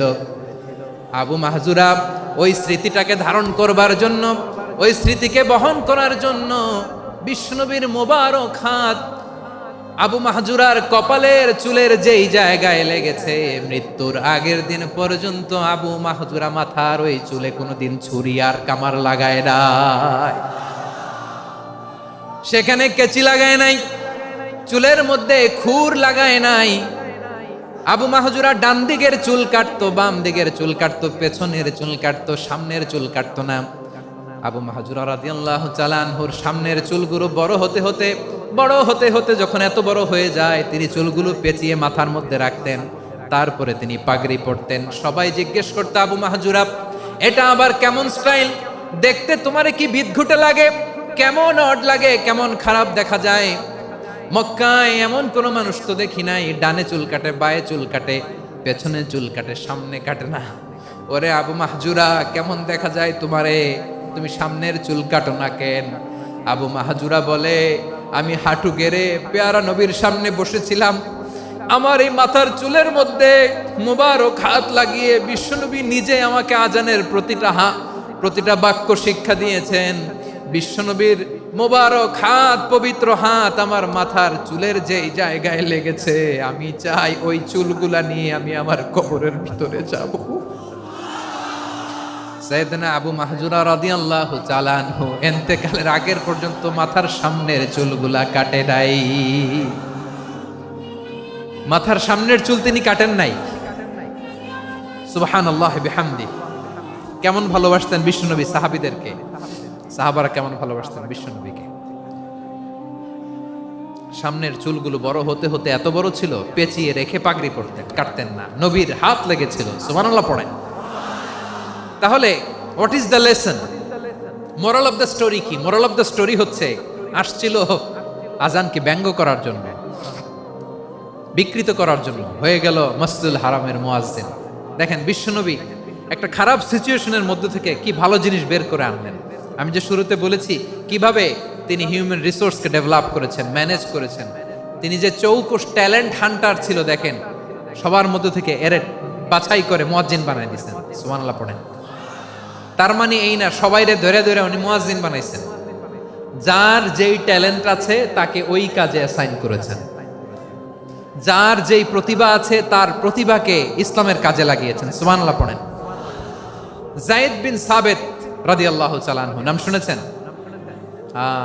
যশোর কথা বেরোয় না। যদি জিগায় সালমান খানের নাম শুনছেন, সবাই হাত তুলবে, জি হুজুর শুনছি, মানে সব দেখা শেষ। সালমান খান, আমির খান, অমুক খান, সব খান মুখস্থ, কিন্তু যায়েদ বিন সাবিতের নাম মুখস্থ নাই মুসলমানদের। যেই সাহাবী মাথার সামনের চুল কাটে নাই, মসজিদুল হারামের মুয়াজ্জিন বানাইছেন বিশ্বনবী, সাহাবীর নাম কি? খায়া ফেলাইছে, স্লোগানের সাথে খায়া ফেলাইছে। আবু মাহজুরা, কি নাম? আবু মাহজুরা আল জুমাহি রাদিয়াল্লাহু তাআলা আনহু। এই নামটা আজকে নিয়ে যাইতে হবে যশোর। আবু মাহজুরা রাদিয়াল্লাহু তাআলা আনহু। 2 নম্বরে বলছিলাম যায়েদ বিন সাবিত রাদিয়াল্লাহু তাআলা আনহু। বিশ্বনবী দেখলেন মদিনার এই আনসারী সাহাবী হাইলি ট্যালেন্টেড, ইন্টেলেকচুয়াল, মেরিটোরিয়াস, জ্ঞানের প্রতি তার আকর্ষণ, মারাত্মক আকর্ষণ। বিশ্বনবী তাকে দায়িত্ব দিলেন, কোরআন যা নাজিল হয় তুমি লিখো, কাতিবুল ওয়াহি বানায় দিলেন। সুবহানাল্লাহ। যায়েদ বিন সাবিতরে আবার আজান শিখান নাই, কারণ তার মধ্যে বিশ্বনবী প্রতিভা দেখেছেন, একাডেমিক প্রতিভা। বিশ্বনবীর একাডেমিক প্রজেক্টগুলো তিনি হ্যান্ডেল করতেন। যায়েদ বিন সাবিত ছিল বিশ্বনবীর ব্যক্তিগত সচিব। কি ছিল? ব্যক্তিগত সচিব। বোঝেন নাই? বিশ্বনবীর ব্যক্তিগত সচিব এবং দোভাষী। ইহুদিরা কিছু লিখে দিলে এটার অর্থ বিশ্বনবীরে বুঝায় দিতেন, আবার ইহুদিদের কাছে কিছু লিখতে হলে তিনি লিখে দিতেন। বিশ্বনবী একদিন বললেন, ইন্নী ওয়াল্লাহি মা আমানু ইয়াহুদা আলা কিতাব। ইহুদিরা যে চিঠি পাঠায় অর্থ তো বুঝি না, আরেক ইহুদি আইনা অর্থ করা লাগে। আবার ইহুদিদের কাছে কিছু লিখে পাঠাইতে চাইলে আমরা তো লিখতে পারি না, ইহুদিরে দিয়ে লেখা লাগে। ওরা যে পয়রা শোনায় লিখে দেয়, আমি ওদের বিশ্বাস করি না। আমার নিজের একজন লোক দরকার। বিশ্বনবী এই যায়েদ বিন সাবিতকে চুজ করলেন ল্যাঙ্গুয়েজের জন্য। উনি বললেন, যায়েদ তোমার সফট স্কিলকে ডেভেলপ করতে হবে, তুমি হিব্রু ল্যাঙ্গুয়েজ শিখে ফেলো। যায়েদ বিন সাবিত বলল, বিশ্বনবীর মোটিভেশন আর ইন্সপিরেশন পেয়ে আমি 15 দিনে ইহুদিদের এই হিব্রু ল্যাঙ্গুয়েজ শিখে ফেললাম। শুধু শিখে ফেললাম না, হাত্তা হাদিকতু, even I became master in the language. এই ভাষা আমি পারদর্শী হয়ে গেলাম। এরপরে ইহুদিরা চিঠি লিখে পাঠালে আর কোনো ইহুদি ডাকা লাগতো না, আমি নবীর এটার অর্থ শুনে পরে বুঝাই দিতাম। আবার ইহুদিদের কাছে চিঠি লেখা লাগলে আমি যায়েদ বিন সাবিত চিঠি লিখে দিতাম। সুবহানাল্লাহ। দেখেন এত সাহাবীর মধ্যে থেকে বিশ্বনবীর একাডেমিক প্রজেক্ট, ব্যক্তিগত সচিব, দোভাষী হিসেবে তিনি যায়েদ বিন সাবিতের মতো তরুণকে নির্বাচিত করেছেন। কেমন ট্যালেন্ট হান্টার ছিল আমার নবী। সুবহানাল্লাহ পড়বেন না? বিশ্বনবীর ইন্তেকালের পরে সাইয়েদনা আবু বকর রাদিয়াল্লাহু তাআলা আনহু যখন খলিফা হয়ে আসলেন, কোরআনকে সংকলনের দায়িত্ব দেয়া লাগবে, কোন সাহাবীকে দিবেন? সব সাহাবারা মিলে পরামর্শ করলেন। সাইয়েদনা আবু বকর, ওমর সবাই মিলে এই বিশাল কোরআন সংকলনের গুরু দায়িত্ব বিশ্বনবীর ব্যক্তিগত সচিব, বিশ্বনবীর দোভাষী, বিশ্বনবীর সিলেক্ট করাই লোক যায়েদ ইবনে সাবিত রাদিয়াল্লাহু তাআলা আনহুকে দিয়েছে। কোরআনের কবি তো আজকে এখানে রাখে নাই। এই যে আজকের যে কোরআন পড়েন, এটা আগে এরকম ছিল না। কোরআন নাজিল হলে সাহাবারা চামড়ার, ওটের চামড়ায় লিখে ফেলতো, ওটের চ্যাপ্টা হাড্ডির মধ্যে লিখে ফেলতো, গাছের গুড়ির মধ্যে লিখে ফেলতো, বিভিন্ন জনের কাছে ছড়ানো ছিটানো ছিল। আবু বকর রাদিয়াল্লাহু তাআলা আনহু একসাথে করলেন, পরবর্তীতে উসমান রাদিয়াল্লাহু তাআলা আনহু একসাথে করলেন। 114 সূরার এখন এই মুসহাফ, এই কম্পাইলেশন, এই কপি আমরা পেয়েছি, যার হিউজ কন্ট্রিবিউশন ছিল। এই পুরো কোরআন কম্পাইলেশনের প্রজেক্ট ম্যানেজার ছিল যায়েদ বিন সাবিত রাদিয়াল্লাহু তাআলা। কোরআন কম্পাইলেশনের প্রজেক্ট ম্যানেজার। দেখেন উনারে মাথায় হাত দিয়ে আজান শিখায় নাই। সুবহানাল্লাহ কইবেন না? তাহলে প্রথম সাহাবী আবু মাহজুরাকে মুয়াজ্জিন বানাইলেন, যায়েদ বিন সাবিতকে ব্যক্তিগত সচিব আর দোভাষী বানালেন, মুসআব ইবনে উমাইর রাদিয়াল্লাহু তাআলা আনহুকে ইসলামের প্রথম অ্যাম্বাসেডর বানালেন। তাহলে তৃতীয় নাম্বার একজন সাহাবীর নাম বলছি, মুসআব ইবনে উমাইর। মুসআব কি নাম? নামটা কেমন লাগে? এই কয়েকজনের ভাল লাগে, বাকিদের ভাল লাগে না? ভাল লাগে? এই এই আর কয়েকটা মিনিট দেওয়া যাবে না আমাকে আল্লাহর রাস্তে? হ্যাঁ ঠিক আছে, আমি তোমাদেরকে ভালোবাসা দেখাবো, দোয়া করব যদি চুপ থাকো, একেবারে চুপ, কষ্ট সহ্য করো। বাকিরে যা সওয়াব পাবে তোমরা ডবল পাবা, যেহেতু কষ্ট বেশি, কিন্তু চুপ। 3 নাম্বার সাহাবীর নাম মুসআব। এই ধাক্কাধাক্কি কেন? ধাক্কাধাক্কি কেন রে ভাই? না না না, এরকম হইলে আসবো না যশোর, আমি আর আসবো না। হয় পিছনে চলে যাও, নাহলে চুপ, ধাক্কাধাক্কি নাই। 3 নাম্বার সাহাবীর নাম মুসআব। কি নাম? He was the first ambassador in Islam. ইসলামের প্রথম ডিপ্লোমাট, প্রথম কূটনৈতিক, ইসলামের প্রথম কূটনৈতিক, ইসলামের প্রথম ডিপ্লোমাট, প্রথম অ্যাম্বাসেডর মুসআব ইবনে উমাইর। মক্কার তরুণ যুবক, উনি পারফিউম লাগাইলে মানুষ দেখলেই বুঝতো এটা মুসআব লাগাইছে। এমন ড্যাশিং ফেসের ছিল, এমন স্মার্ট ড্যাশিং ফেস, এমন পার্সোনালিটির মানুষ ছিল মুসআব রাদিয়াল্লাহু তাআলা আনহু। কারণ যিনি ইসলামের স্পোকম্যান হবেন, মুখপাত্র হবেন, তার স্মার্ট হওয়ার দরকার আছে না নাই? আকাবার প্রথম শপথ যখন হলো, তাদের সাথে বিষ্ণু ঈসা ইসলাম মদিনাতে একজন মুখপাত্র পাঠালেন, ডিপ্লোমাটকে পাঠালেন, অ্যাম্বাসেডর অফ ইসলাম। তিনি হচ্ছেন মুসআব ইবনে উমাইর। পড়েন সুবহানাল্লাহ। বিশ্বনবী দেখলেন সে অনেক স্মার্ট, তার ডেডিকেশন আছে, সিনসিয়ারিটি আছে, এবং মদিনায় যে আউস খাজরাজ গোত্রের নেতাদের সাথে ডিল করতে হবে, ইহুদিদের সাথে ডিল করতে হবে, ওখানে একজন পাক্কা জানু খেলোয়াড়ের দরকার আছে না নাই? মুসআব ইবনে উমাইর রাদিয়াল্লাহু তাআলা আনহু, ওনাকে বিষ্ণু ঈসা ইসলাম চুজ করলেন। এবং বিষ্ণু ঈসা ইসলামের এই চুজিংটা, এই সিলেকশনটা এত সুন্দর ছিল, তিনি মদিনাতে যে বিশ্বনবী আসার আগেই মদিনার জমিনকে তিনি উর্বর করে ফেলছেন। প্রতিটা ঘরে ঘরে কালিমার দাওয়াত তিনি পৌঁছায় দিচ্ছেন। জুমার বিধান নাজিল হয়েছে, কিন্তু মক্কায় পরিবেশ নাই জুমা পালনের। বিষ্ণু ঈসা ইসলাম একজনকে দিয়ে খবর পাঠালেন, যাও মদিনায় মুসাবকে যে বলো, মুসাব তো আমার শিক্ষক, আমার স্পোকম্যান, মদিনাতে যেন তারা জুমা কায়েম করে। বিশ্বনবীর আগেই মুসআব মদিনার মুসলিমদেরকে নিয়ে মদিনায় প্রথম জুমা কায়েম করে ফেলছে। কোন সুবহানাল্লাহ। ডিপ্লোমাটদের কেমন হইতে হয়, অ্যাম্বাসেডরের কেমন হইতে হয়, মুসআব রাদিয়াল্লাহু তাআলা আনহুর কাছ থেকে শিখে নাও। মুসআব নামটা কেমন লাগে? যশোর যাদের সন্তান হবে, ছেলে সন্তান, আমার রাস্তায় পাইলে সবাই জিজ্ঞেস করে, হুজুর একটা নাম দেন, আমার ছেলে হবে। যশোরবাসীর জন্য আমি একটা নাম দিয়ে দিলাম, নাম রাখতে হবে মুসআব। কি নাম? নামটা যাদের ভাল লাগে, ছেলে সন্তান অনাগত আসবে, মনে চাইলে নাম রেখে দিবেন মুসআব রাদিয়াল্লাহু তাআলা আনহুর নামে মুসআব। তাহলে মুসআব রাদিয়াল্লাহু তাআলা আনহুকে বিশ্বনবী ল্যাঙ্গুয়েজ শিখান নাই, সফট স্কিল শিখান নাই।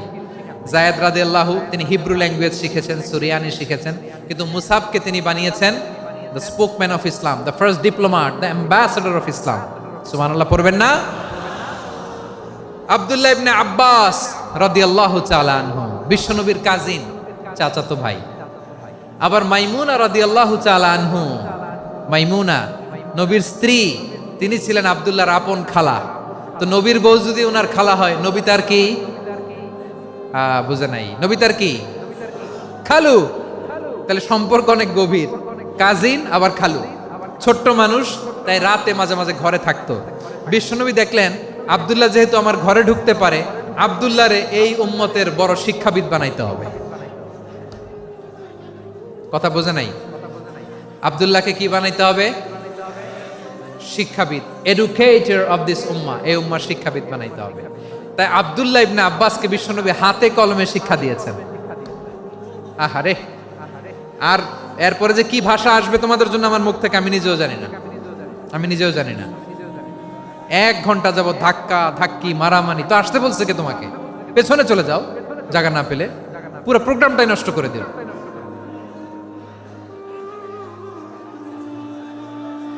জি, আমার দিকে তাকান, আমি শেষ করে দিচ্ছি। হবে না, ইন্টেলেকচুয়াল আলোচনা এখানে হবে না, আমি বুঝতে পারছি, শেষ করে দিচ্ছি। আব্দুল্লাহ ইবনে আব্বাস রাদিয়াল্লাহু তাআলা আনহু। মনোযোগ দিয়ে কয়েকটা মিনিট শুনুন, আমি এখনই শেষ করে দিচ্ছি, এরপর আওয়াজ করবে। এই যে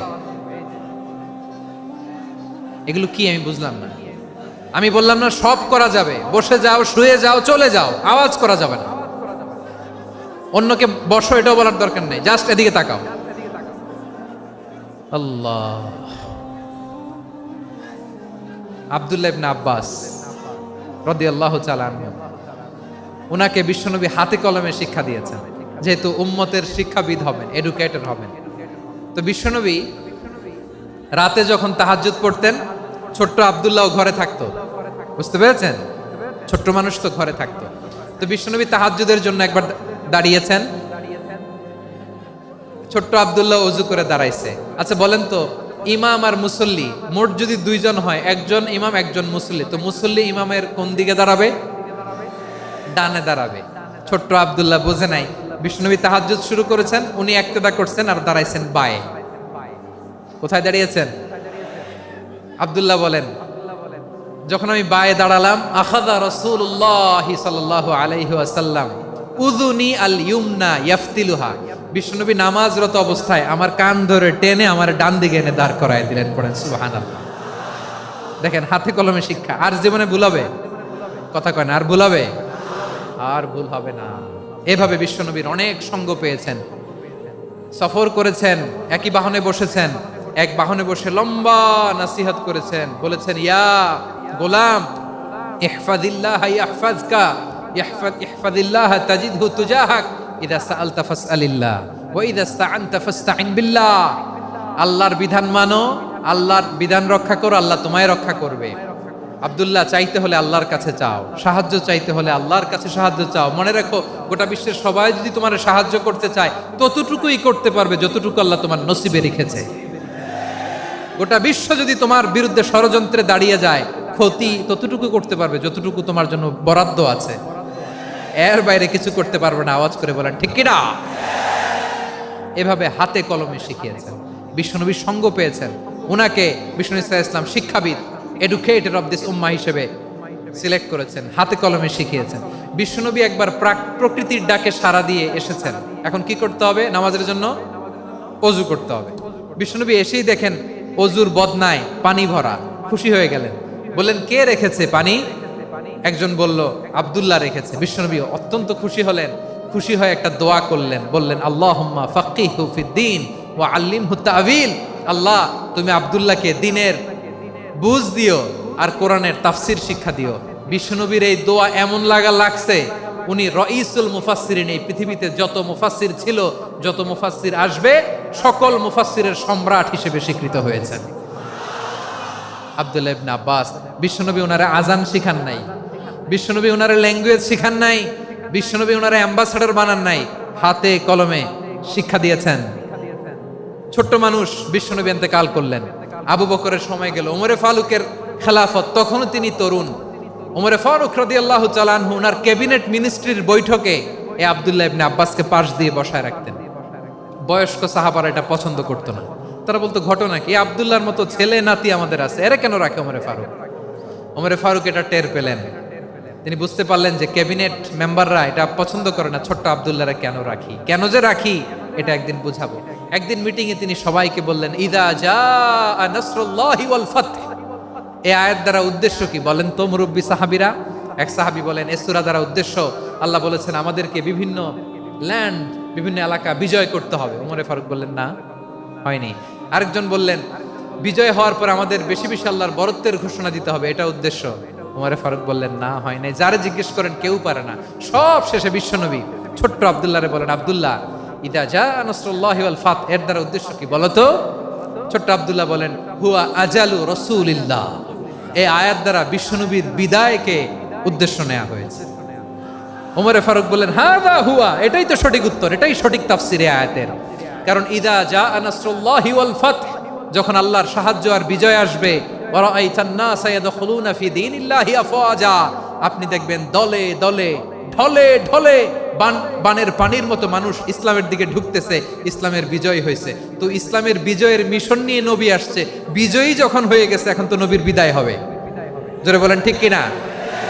কোন সাহাবী এই সূক্ষ্ম কথাটা ধরতে পারে নাই, ওই আব্দুল্লাহ ছাড়া।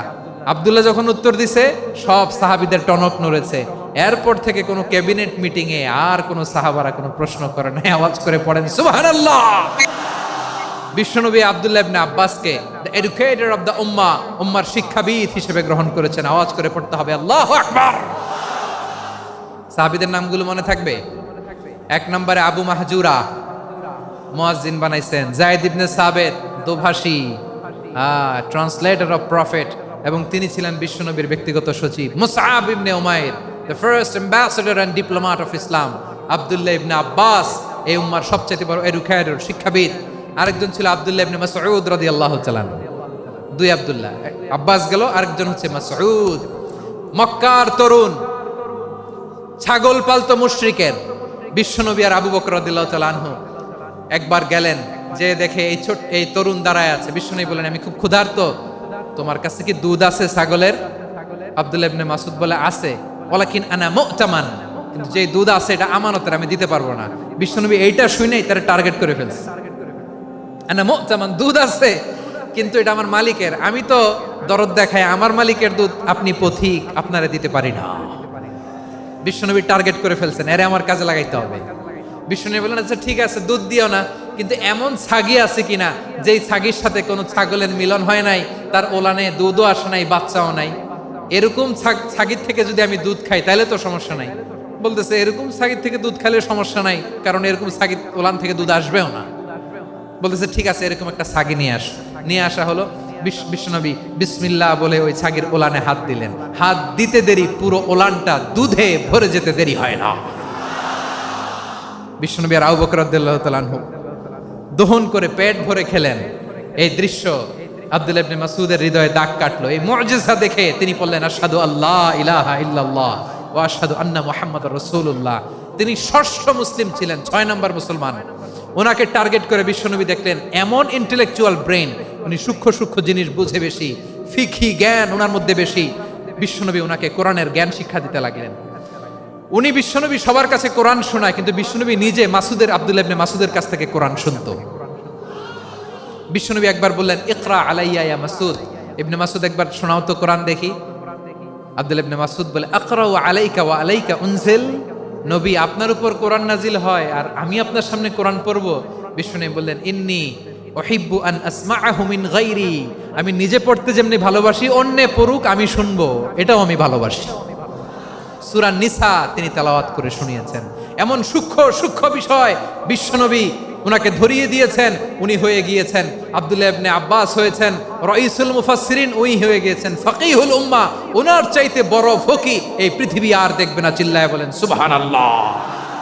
উনি বলতেন, ওয়াল্লাহি ওয়াল্লাহি ইল্লাযী লা ইলাহা গায়রু মা উনজিলাত সূরাতুন ইল্লা ওয়া আনা আ'লামু আইনা উনজিলাত ওয়া ফীমা উনজিলাত। বিশ্বনবী এমন ভাবে কোরআনের দার্স আমাকে দিয়েছেন, কোরআনে যত সূরা নাজিল হয়েছে, যেখানে নাজিল হোক না কেন আমি জানি এটা কোথায় নাজিল হয়েছে এবং কোন প্রেক্ষাপটে নাজিল হয়েছে। এমন একটা সূরা নাই যে সূরার কোথায় নাজিল হয়েছে আমি মাসুদের জানা নাই, কোন প্রেক্ষাপটে নাজিল হয়েছে আমার জানা নাই। এরকম ঘটবে না। চিল্লায় বলেন আল্লাহু আকবার। এই আব্দুল্লাহ ইবনে মাসউদ রাদিয়াল্লাহু তাআলা ওমর ফারুকের সময় কুফার চিফ জাস্টিস ছিলেন। কুফা নগরীর চিফ জাস্টিস। চিফ জাস্টিস বুঝেন নাই? বিচারপতি। কি ছিলেন? সবাই বলে নাই, কি ছিলেন? বিচারপতি ছিলেন। এবং ওনার যে ফিকহি জ্ঞানের ধারা, এটাই আলকামা, ইব্রাহিম আন-নাখাই, হাম্মাদ ইবনে সুলাইমান হয়ে ইমাম আবু হানিফা পর্যন্ত পৌঁছেছে। এবং ওনার ফিকহি জ্ঞানের ধারাই হানাফি মাযহাবে অ্যাকসেপ্ট হয়েছে। আজও এগুলো হানাফি মাযহাবে চর্চিত হয়। হানাফি মাযহাবের সব ফিক আব্দুল্লাহ ইবনে মাসউদের ফিকহি জ্ঞানের ধারা থেকে নেওয়া হয়েছে। চিল্লায় পড়েন সুবহানাল্লাহ। তাহলে উনাকে বিশ্বনবী বানিয়েছেন জুরিস্ট, আইনবিদ, ফাকিহ। উনারে আজান শিখান নাই। হিউম্যান রিসোর্স ডেভেলপমেন্ট কিভাবে করবেন, মানব সম্পদের উন্নয়ন কিভাবে করতে হয়, কিভাবে যার যেখানে প্রতিভা কাজে লাগাতে হয় উনি দেখিয়েছেন। সুবহানাল্লাহ পড়বেন না? খালিদ বিন ওয়ালিদ নাম শুনছেন? কে কে শোনেন নাই হাত তোলেন। কি ছিলেন? বীর যোদ্ধা, বীর যোদ্ধা ছিলেন খালিদ বিন ওয়ালিদ, কিন্তু তিনি ইসলাম ধর্ম গ্রহণ করেছেন অনেক দেরিতে, 8ম হিজরিতে। তার মানে 8ম হিজরির আগে উনি মুশরিকদের পক্ষে লড়াই করেছেন। ওনার হাতে কত মুসলিম সাহাবী যে নিহত হয়েছে হিসাব নাই। বিষ্ণুনবী টার্গেট করে রাখছে, তুমি আমাদের মুসলিমদের এত ক্ষতি করলা, তুমি যখন মুসলমান হবা তোমার দিয়ে আমি এমন কাম করামু যে এটা আর কেউ করতে পারবে না। সুবহানাল্লাহ নাই। যশোর ক্লান্ত হয়ে গেছে।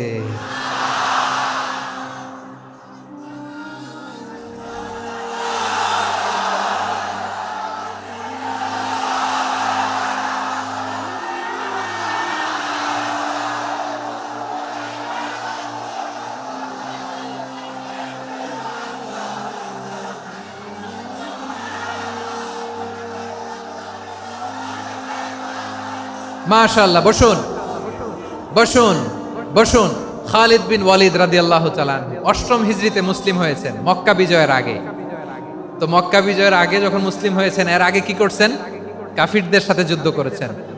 উনি উহুদের যুদ্ধে মুসলমানদের যে পরাজয় ভাব, কঠিন পরিস্থিতির মুখোমুখি উনার কারণে পেছন থেকে এমন আতর্কিত আক্রমণ করেছেন, মুসলমানদেরকে কচুকাটা করেছেন। 8ম হিজরিতে আল্লাহ তাআলা হেদায়েতের নূর দিয়ে ওনার হৃদয়টাকে উজালা করে দিলেন। লা ইলাহা, এটা এমন বাণী যার হৃদয়ে একবার টাচ খাবে, এইটা থেকে সে আর পালিয়ে বেড়াতে পারে। ঝিনুকের ভেতর লুকিয়ে থাকে যেমন মতি, ঝিনুকের ভেতর লুকিয়ে থাকে যেমন মতি, কলমা শাহাদাতে আছে আল্লাহর জ্যোতি, কলমা শাহাদাতে আছে আল্লাহর জ্যোতি। ঠিক কিনা বলেন? মক্কা বিজয়ের আগে মুসলিম হলেন, হওয়ার পরেই বিশ্বনবীর টার্গেট ফুলফিল হলো। ওই যে টার্গেট করে রেখেছেন আর দোয়া করেছেন, খালিদ বিন ওয়ালিদ যদি মুসলিম হয় তাকে আমি মিলিটারি চিফ বানাবো। ওনাকে আজান শিখান নাই, ওনারে কান ধইরা নামাজের এই মাথা থেকে ওই মাথা আনান নাই, ফিকহি কোরআনের সূক্ষ্ম তাফসীর ওনারে শিখান নাই, অ্যাম্বাসেডর বানান নাই। বিষ্ণু ইসলাম উনাকে সামরিক অভিযানে প্রেরণ করেছেন। সামরিক অভিযানে তিনি প্রেরণ করেছেন। উনার জীবদ্দশায় উনার নেতৃত্বে যতগুলো যুদ্ধ হয়েছে, একটা যুদ্ধেও তিনি পরাজয় বরণ করেন নাই। ওমরে ফারুকের সময়কালে তিনি চিফ অফ মুসলিম মিলিটারি, মানে মুসলিম সেনাপতি হয়েছেন।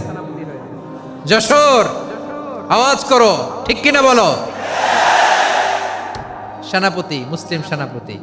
তাহলে কিভাবে হিউম্যান রিসোর্স ব্যবহার করতে হয় গোটা বিশ্ব আমার নবীর কাছ থেকে শিখে নাও। খালিদ বিন ওয়ালিদ, ওনাকে বিশ্বনবী একটা উপাধি দিয়েছেন। উপাধিটা হচ্ছে সাইফুল্লাহিল মাসলুল, আল্লাহর নাঙ্গা তরবারি, আল্লাহর খোলা তরবারি, দ্য ওপেন সোর্ড অফ আল্লাহ। খালিদ বিন ওয়ালিদ মুসলিম সেনাপতি। হাসান বিন সাবেত নাম শুনছেন? দেখি উনি কি ছিল বলেন। রাসূলের সভা কবি, কালচারাল হিজিমনিকে ডিফিট করার জন্য। উনি ভালো অস্ত্র চালানো জানতেন না, ওই কাজে উনি যেতেন না। ওনার ছিল কাব্য প্রতিভা। কাব্য প্রতিভা, কাফিররা কবিতা দিয়ে নবীকে গালি দিত। বিশ্বনবী বলতেন, ইয়া হাসান আজিব আন রাসূলিল্লাহ, তুমি নবীর হয়ে কাফেরদের এই কথাগুলোর জবাব দাও। বিশ্বনবীর একটা মিম্বার ছিল, বিশ্বনবীর মিম্বারের পাশাপাশি মসজিদে নববীতে এই হাসান বিন সাবেতের জন্য বিশ্বনবী একটা স্পেশাল মিম্বার বানিয়ে দিয়েছেন। এখান থেকে তুমি জবাব দাও। এবং বিশ্বনবী বলেছেন, আল্লাহুম্মা আইয়িদহু বিরূহিল কুদুস, আল্লাহ হাসান আমার পক্ষে জবাব দেয়, তুমি জিব্রাইল মারফত তাকে সাহায্য পাঠাইয়া দিও। রাসূল সাল্লাল্লাহু আলাইহি ওয়াসাল্লামের সভা কবি, the poet of the prophet, নবীর কবি। উনি কবিতা দিয়ে, এমন উচ্চাঙ্গের ভাষায় কবিতা দিয়ে তিনি জবাব দিতেন, কাফিরদের গা শিহরে যেত, তাদের হৃদয়ে আগুন ধরে যেত। তাহলে এরকম কবিরও দরকার আছে না নাই? এখন যাকে আল্লাহ দিছে কাব্য প্রতিভা, এরা যদি আপনি যুদ্ধের ময়দানে পাঠান হবে? যারে দিছে সুরেলা গলা, এরা যদি অ্যাম্বাসেডর বানান হবে না। হাসান বিন সাবেত ছিলেন বিষ্ণু ইসলামের কবি।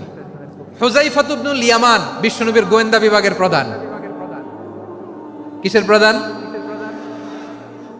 হুযায়ফা ইবনুল ইয়ামান। ওনার ছিল ডিটেকটিভ মাইন্ড, ডিটেকটিভ মাইন্ড, গোয়েন্দা বিভাগের প্রধান। এবং উনি হচ্ছেন সাহিবু সিররি রাসূলিল্লাহ, রাসূল সাল্লাল্লাহু আলাইহি ওয়াসাল্লামের গোপন তথ্যের ধারক বাহক। নবীর যেই কথা কেউ জানে না সব হুজাইফার পেটের ভিতরে ছিল। সুবহানাল্লাহ পড়েন। মদিনার যত ইহুদিদের একটা লিস্ট ছিল, এই লিস্ট শুধু দুইজন জানতো, বিশ্বনবী আর হুজাইফা। সুবহানাল্লাহ পড়বেন না? তাহলে উনাকে কোন দায়িত্ব দিছে? কোন বিভাগ? যশোর, আওয়াজ করো, কোন বিভাগ? গোয়েন্দা বিভাগের হেড ছিল। খন্দকের যুদ্ধে প্রচন্ড আজকের মতো শৈত্য প্রবাহ, মাটি খনন করতে করতে সাহাবীদের পেটে ক্ষুধা নাই, দাঁড়াইতে পারে না নামাজের জন্য, এত ক্লান্ত, ক্ষুধা, ক্লান্ত, শ্রান্ত। বিশ্বনবী বললেন, কে আছো? এই কঠিন শীত, এই ভয় আর ক্ষুধার মধ্যেও খন্দকের পরীক্ষার টপকে শত্রু শিবিরে যে আমাকে তথ্য দিবা, কে আছো? কারো গায়ে শক্তিই নাই যে দাঁড়াবে, কেউ দাঁড়ায় না। বিশ্বনবী তখন নিজে হুজাইফাকে ডাক দিলেন, হুজাইফা, যে আমাকে আজকে শত্রু শিবিরের তথ্য এনে দিবে সে জান্নাতে আমার মোরাফাকা, আমার সঙ্গী হবে। হুজাইফা রাদিয়াল্লাহু ইবনুল ইয়ামান জীবনের ঝুঁকি নিয়ে এই ক্ষুধা, শৈত্য প্রবাহ, কোল্ড ওয়েভসকে উপেক্ষা করে পরীক্ষা টপকে শত্রু শিবিরে যে সবার কথাগুলো চুপে চুপে শুনে বিশ্বনবীর দরবারে এসে গোয়েন্দাদের মতো তথ্য সরবরাহ করেছে। বিশ্বনবীর গোয়েন্দা বিভাগের প্রধান হুজাইফা ইবনুল ইয়ামান ইন্টেলিজেন্স বিভাগ চালাতেন। মুনাফিকদের নাম ওনার কাছে ছিল। মুআয ইবনে জাবাল মদিনা রাষ্ট্রের সবচেয়ে সিনিয়র আমলা ছিলেন। আমলাতন্ত্র চিনেন তো? প্রশাসনিক কাজ যারা চালায়, অ্যাডমিনিস্ট্রেশন বুঝেন না? The department of administration. মদিনার রাষ্ট্রের সিনিয়র আমলা মুআয ইবনে জাবাল মুতাখাসসিসুন ফিল হালাল ওয়াল হারাম, হালাল হারামের স্পেশালিস্ট ছিলেন। বিশ্বনবী উনাকে ইয়ামানের গভর্নর করে পাঠিয়েছেন। বলেছেন, ইন্নাকা তা'তি কওমান আহলা কিতাব, এমন গোষ্ঠীর কাছে যাবা যারা ইহুদি নাসারা, আগে শাহাদা পড়লে এরপরে নামাজের দাওয়াত দিও, নামাজ পড়লে যাকাতের দাওয়াত দিও। গভর্নরের অ্যাটিটিউড যেমন থাকে তেমন অ্যাটিটিউড ধরে রেখো। সুবহানাল্লাহ পড়েন। তাহলে মুআয ইবনে জাবালকে দিয়ে বিশ্বনবী কবিতা লেখায় নাই, চিঠি লেখায় নাই, আজান দেওয়ায় নাই। সুবহানাল্লাহ পড়বেন না?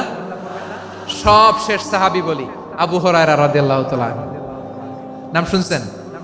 বিড়ালের বাবা। কি করতেন? খালি হাদিস মুখস্থ করতেন। উনি বলতেন, আলজামু রাসূলুল্লাহ আলা মিল ইবাতনি, আমার শুধু পেটের ক্ষুধার বন্দোবস্ত হইলে আমি নবীর সঙ্গ ছাড়তাম না। আমার আনসার সাহাবারা ক্ষেত খামারের কাজ করত, আমার মুহাজির সাহাবারা ব্যবসা করত, আর আমি নবীর সাথে সাথে থাকতাম। শুধু সকাল বিকাল দুই বেলা যদি আমার খাবারের বন্দোবস্ত হয় আমি আর নবীর লক ছাড়ি না। সুবহানাল্লাহ কইবেন না? 5374টা হাদিস তিনি বর্ণনা করেছেন। সবচেয়ে বেশি হাদিস বর্ণনাকারী সাহাবী। হাদিস প্রিজার্ভেশনের কাজে বিশ্বনবী ওনাকে কাজে লাগিয়েছেন। উনি একদিন বলেন, ইয়া রাসূলুল্লাহ আসমাউ মিনকা কাসীরান ফালা আহফাজু, নবী অনেক কথা শুনি আমার মনে থাকে না। বিষ্ণু বললেন, তাই? উবসুত রিদাক, তোমার চাদরটা বিছাও। আবু হুরায়রা বিছালেন, বিশ্বনবী হাত বুলায় দিলেন, এরপরে অনেক হাদিস বর্ণনা করলেন। আবু হুরায়রা বলে, তারপর থেকে বিশ্বনবী যাই বর্ণনা করে আমি শুনি আর একটাও বলি না। এখন সুবহানাল্লাহ। বিশ্বনবী ওনাকে হাদিস প্রিজার্ভেশন, নবীর এই যে লক্ষ্য হাদিস প্রিজার্ভেশনের এই দায়িত্ব দিয়েছেন সাইয়েদনা আবু হুরায়রা রাদিয়াল্লাহু তাআলা আনহুকে। প্রিয় ভাইরা, তাহলে 10 জন সাহাবীর কথা যে বললাম, আপনারা কি খেয়াল করেছেন কত বড় ট্যালেন্ট হান্টার, চৌকস ট্যালেন্ট হান্টার ছিল আমার নবী। এক একজনের এক এক ট্যালেন্ট, এক এক কাজে অ্যাসাইন করেছেন, এক একজনকে এক এক দায়িত্ব দিয়েছেন, এক একজনের প্রতিভাকে এক একভাবে বিকশিত হওয়ার সুযোগ দিয়েছেন। আওয়াজ করে বলেন ঠিক কি না? এখন আমার পর্দার আড়ালে আমার মায়েরা বলবে, এতগুলো পুরুষ সাহাবীর কথা বললো, নারী সাহাবীরা কি কিছু করে নাই? হ্যাঁ, একজন নারী সাহাবীর কথা বলে মোনাজাত হবে, দোয়া ছাড়া কেউ যাব না। রুফাইদা আল আসলামিয়া রাদিয়াল্লাহু তাআলা আনহা, ওনার বাবার নাম সাআদ আল আসলামি। বিশ্বনবী কি খেয়াল করলেন দেখেন, সাআদ ছিল মদিনার বড় ডাক্তার। এই নারী সাহাবী রুফাইদা বাবার কাছ থেকে চিকিৎসা বিদ্যা শিখেছেন। যখন শিখছে বিশ্বনবী দেখলেন, আমার তো প্রতি সপ্তাহে সপ্তাহে যুদ্ধে আহত সাহাবীদের সেবা দিবে কে? বিশ্বনবী রুফাইদাকে বললেন, রুফাইদা তুমি মসজিদে নববীর পাশে একটা মেডিকেল ক্যাম্প করো। এই যে সাকিনা আদ্দিন মেডিকেলের আমার ছাত্রী বন্ধুরা শুনে রাখো, তোমাদের আইকন হচ্ছে এই রুফাইদা আল আসলামিয়া।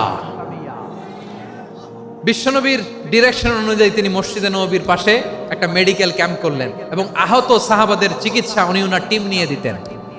বিশ্বনবীর পরামর্শে উনি আনসারি এবং মুহাজির মহিলা সাহাবীদেরকে নিয়ে একটা স্পেশাল মেডিকেল টিম গঠন করলেন।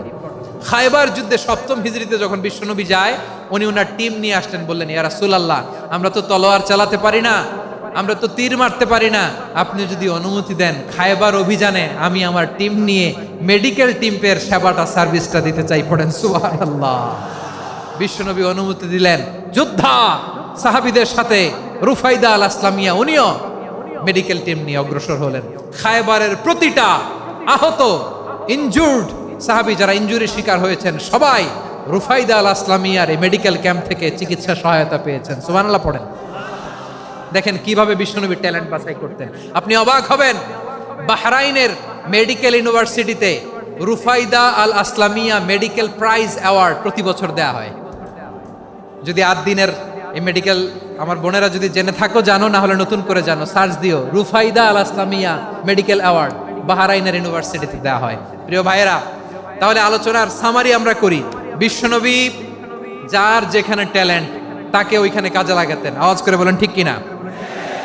এবার একটা ইন্টারভিউ হবে, আওয়াজ করে বলেন, আবু মাহজুরাকে বিশ্বনবী কি বানাইছেন? হ্যাঁ, ভুলে গেছেন? সামনের চুলে হাত দিয়ে বিশ্বনবী কি সুন্দর গলায় আজান শিখালেন। মুয়াজ্জিন। যায়েদ বিন সাবিতকে একাডেমিক প্রজেক্টের দায়িত্ব দিয়েছেন, তিনি ছিলেন বিশ্বনবীর দোভাষী ব্যক্তিগত সচিব। Musab ibn Umair, the first ambassador of Islam. Abdullah ibn Abbas, উম্মার বড় শিক্ষাবিদ মুফাসসির। আব্দুল্লাহ ইবনে মাসউদ, আব্দুল্লাহ ইবনে মাসউদ ছিলেন জুরিস্ট। কি ছিলেন? জুরিস্ট ছিলেন, এই উম্মার সবচেয়ে বড় জুরিস্ট। খালিদ বিন ওয়ালিদ, সেনাপ্রধান। হাসান বিন সাবিত, হাসান বিন সাবিত ছিলেন বিশ্বনবীর সভাকবি। কি ছিলেন? বিশ্বনবীর সভাকবি ছিলেন। এরপরে হুযায়ফা ইবনুল ইয়ামান কি ছিলেন? গোয়েন্দা বিভাগের প্রধান। মুআয ইবনে জাবাল কি ছিলেন?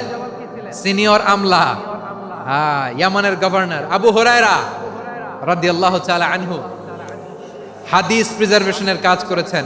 আর আমাদের রুফাইদা আল আসলামিয়া রাদিয়াল্লাহু তাআলা আনহা কি ছিলেন? নার্স ছিলেন, নার্স হয়ে মেডিকেল সেবা দিয়েছেন। প্রিয় ভাইয়েরা, পুরো আলোচনার যদি সামারি করি তাহলে বিশ্বনবী যেভাবে হিউম্যান রিসোর্সকে ম্যানেজ করেছেন, যার যেখানে প্রতিভা কাজে লাগিয়েছেন, আমরাও যদি করি আমাদের বাংলাদেশের চিত্র আমরা পাল্টে যেতে পারবো। আমরা শুরুতে শুনেছি মানুষের আছে অসীম সম্ভাবনা, প্রতিটা মানুষ অনন্য, যত্ন নিলে, যথাযথ পরিচর্যা করলে মানুষ বিশ্ব জয় করতে পারে। ঠিক কিনা? আমাদের হাফেজে কোরআনের সামনে দাঁড়াতে পারে এমন কোন হাফেজে কোরআন আল্লাহর জমিনে জন্ম হয় নাই। গোটা বিশ্ব কাঁপিয়ে তারা সেরা, আমাদের ক্রিকেটাররা সেরা, আমাদের তৈরি পোশাক শিল্প সেরা। এরকম অনেক অনেক সেরা জিনিস আছে, আমরা এগুলোরে নার্চারিং করতে পারি নাই, পরিচর্যা করতে পারি নাই, সঠিক তারবিয়াতের অভাব। তাহলে মানুষের অসীম সম্ভাবনাকে কাজে লাগাতে হবে। ঠিক কিনা বলেন?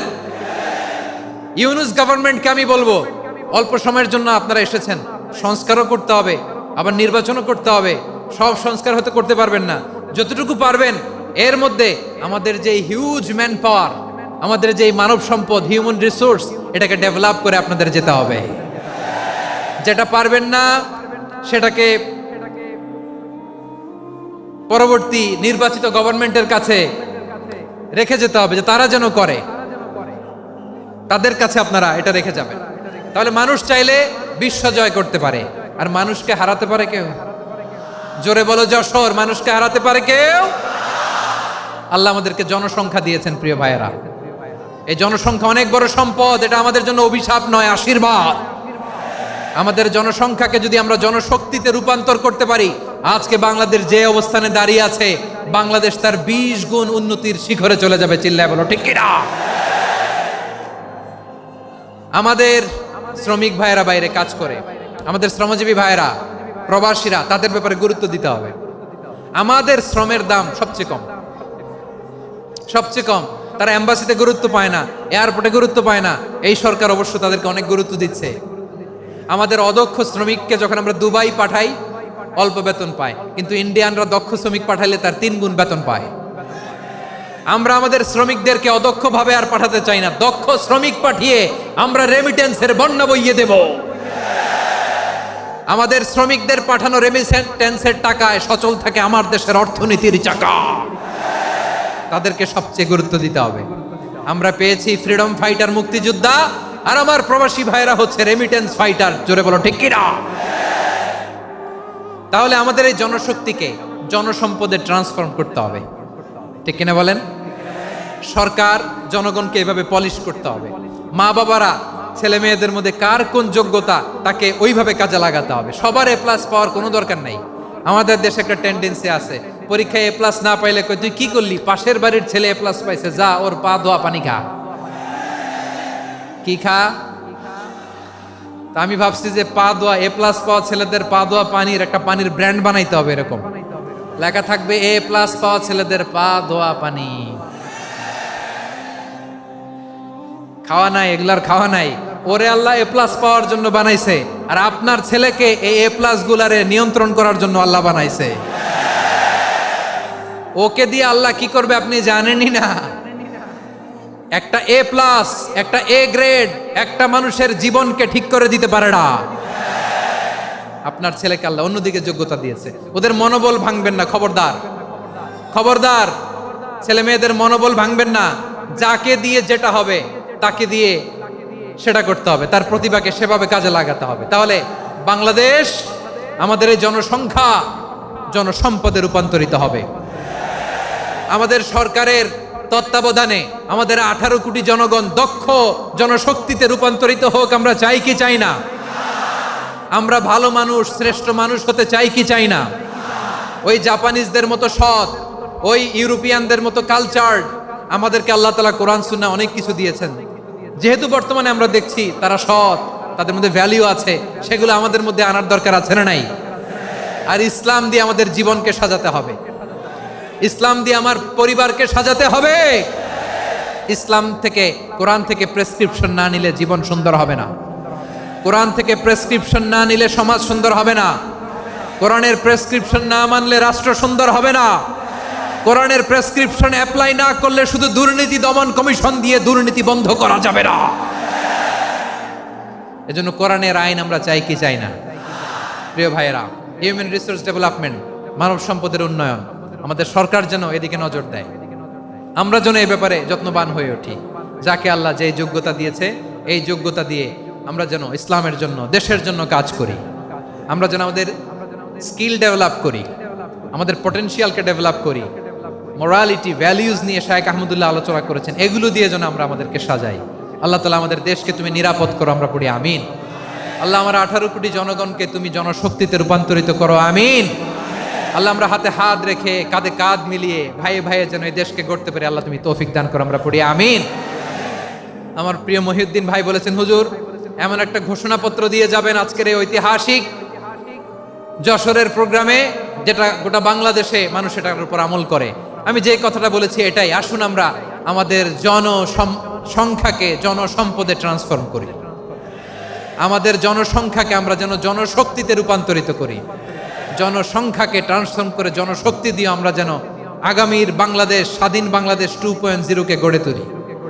আল্লাহ তাআলা আমাদের সবাইকে কথাগুলো বোঝার, আমল করার তৌফিক দান করুন। এই জেনজি, ক্ষমা করে দিও আমাকে, অনেক ধমক দিছি, বকা দিছি।